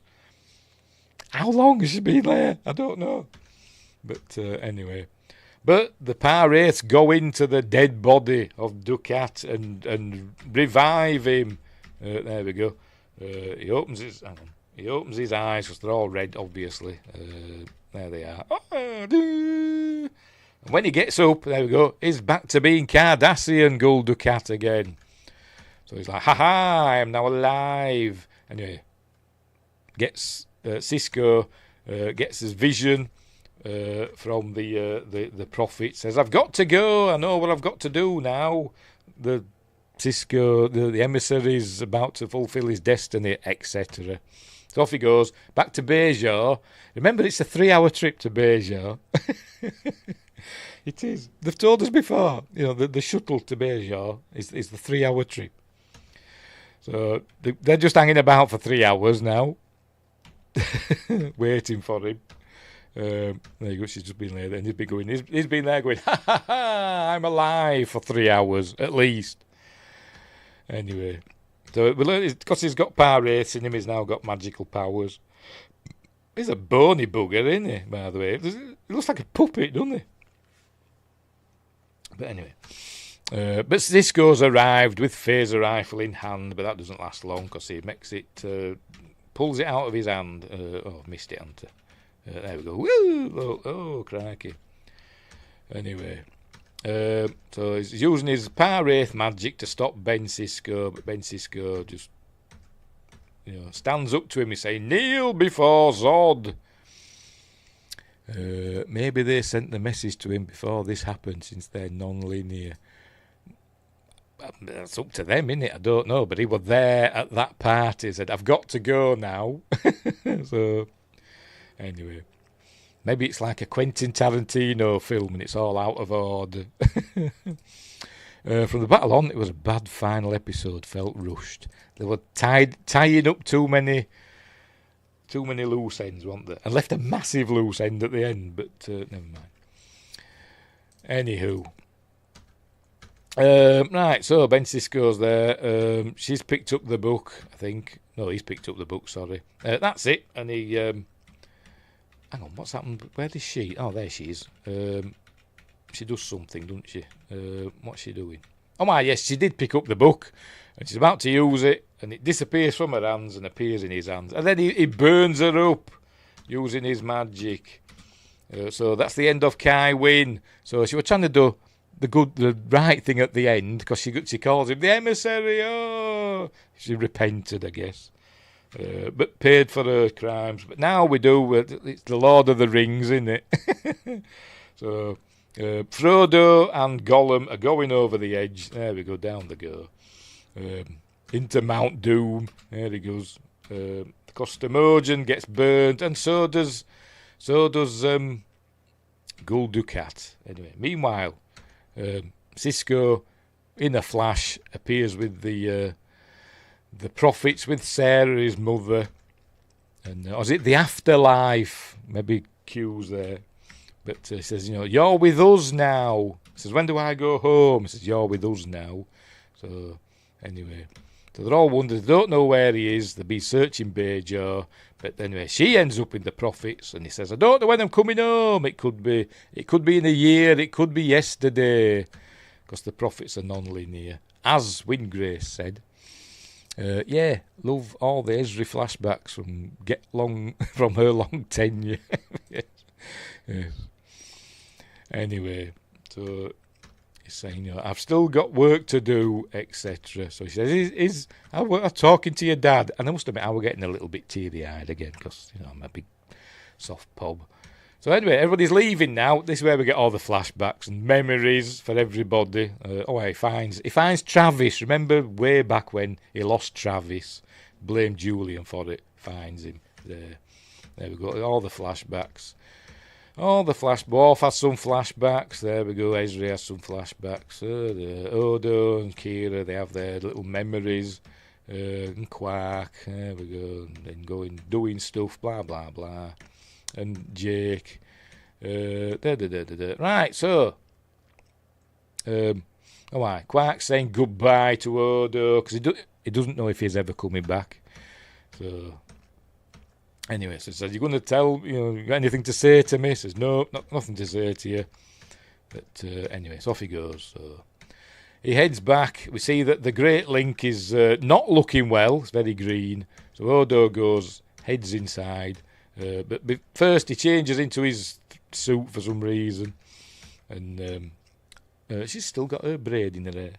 And in he goes. And there we go. We see just one dose of Odo fixes. Starts fixing all of the Great Link.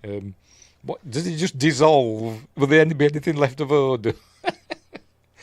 Anyway, right. So she's in charge of Deep Space Nine again.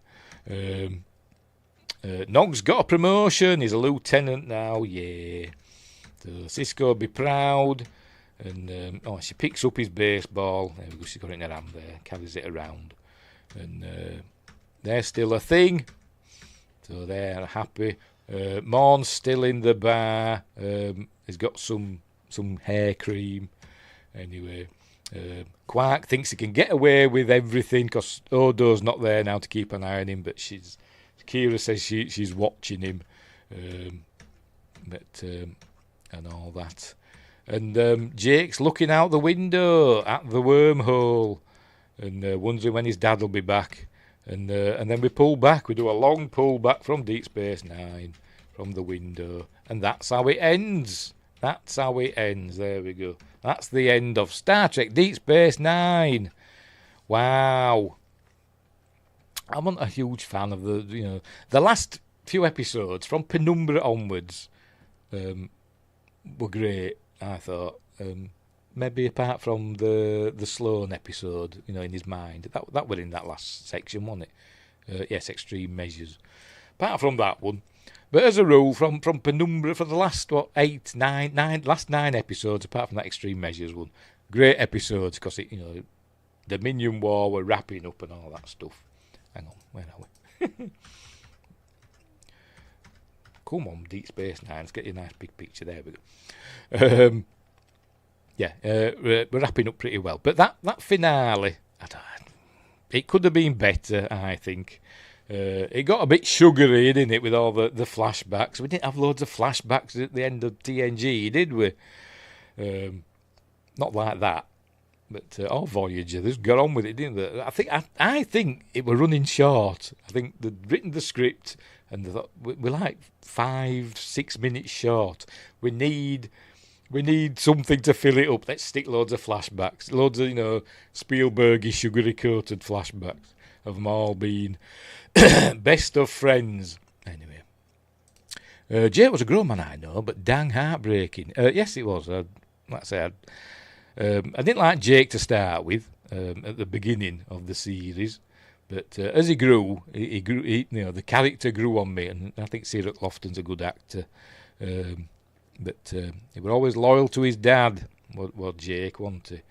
But I think he'll be back at some point, Sisko. I'm sure he's back in the comics and stuff, but I'd ignore the comics.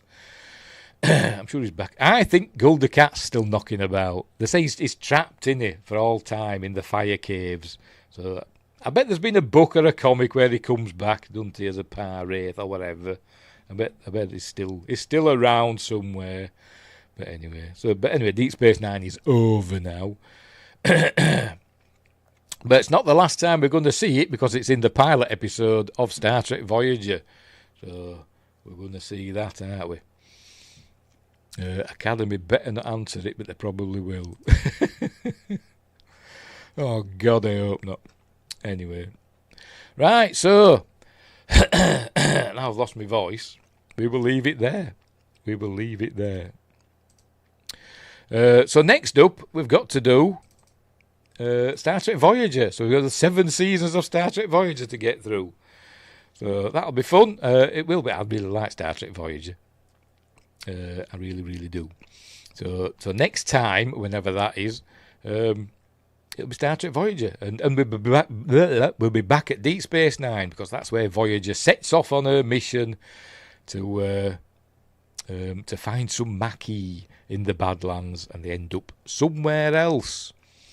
There is that shot on the trailer. What happened to Benjamin Sisko? Yes, there is, isn't there? That at the Academy, there's a thing on the wall or whatever on the display.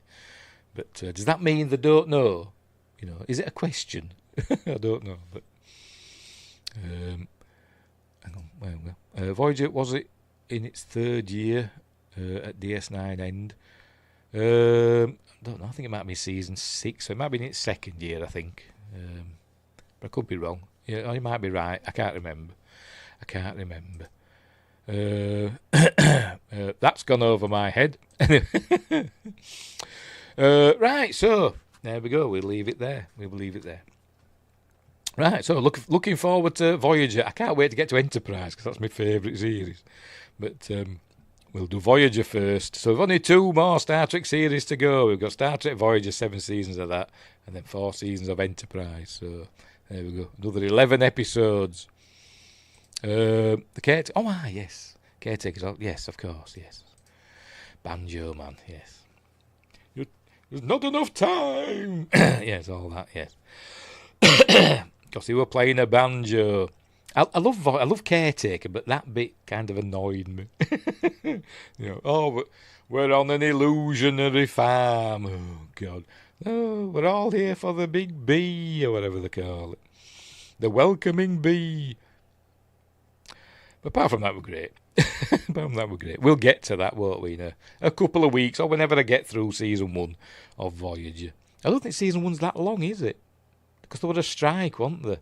So, how many episodes is season 1? It's not that many, is it?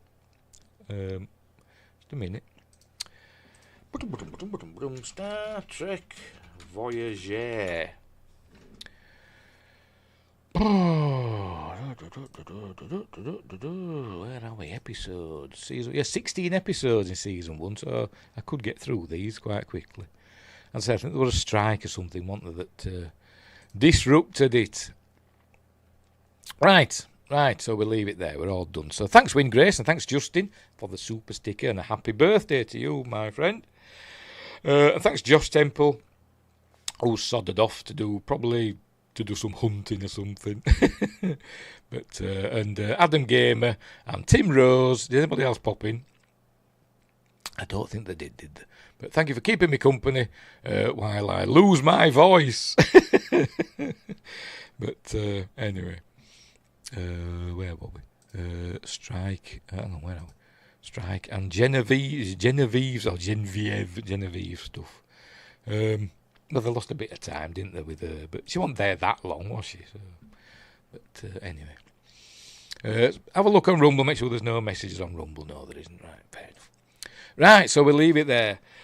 So I've got to go now because I can't speak anymore.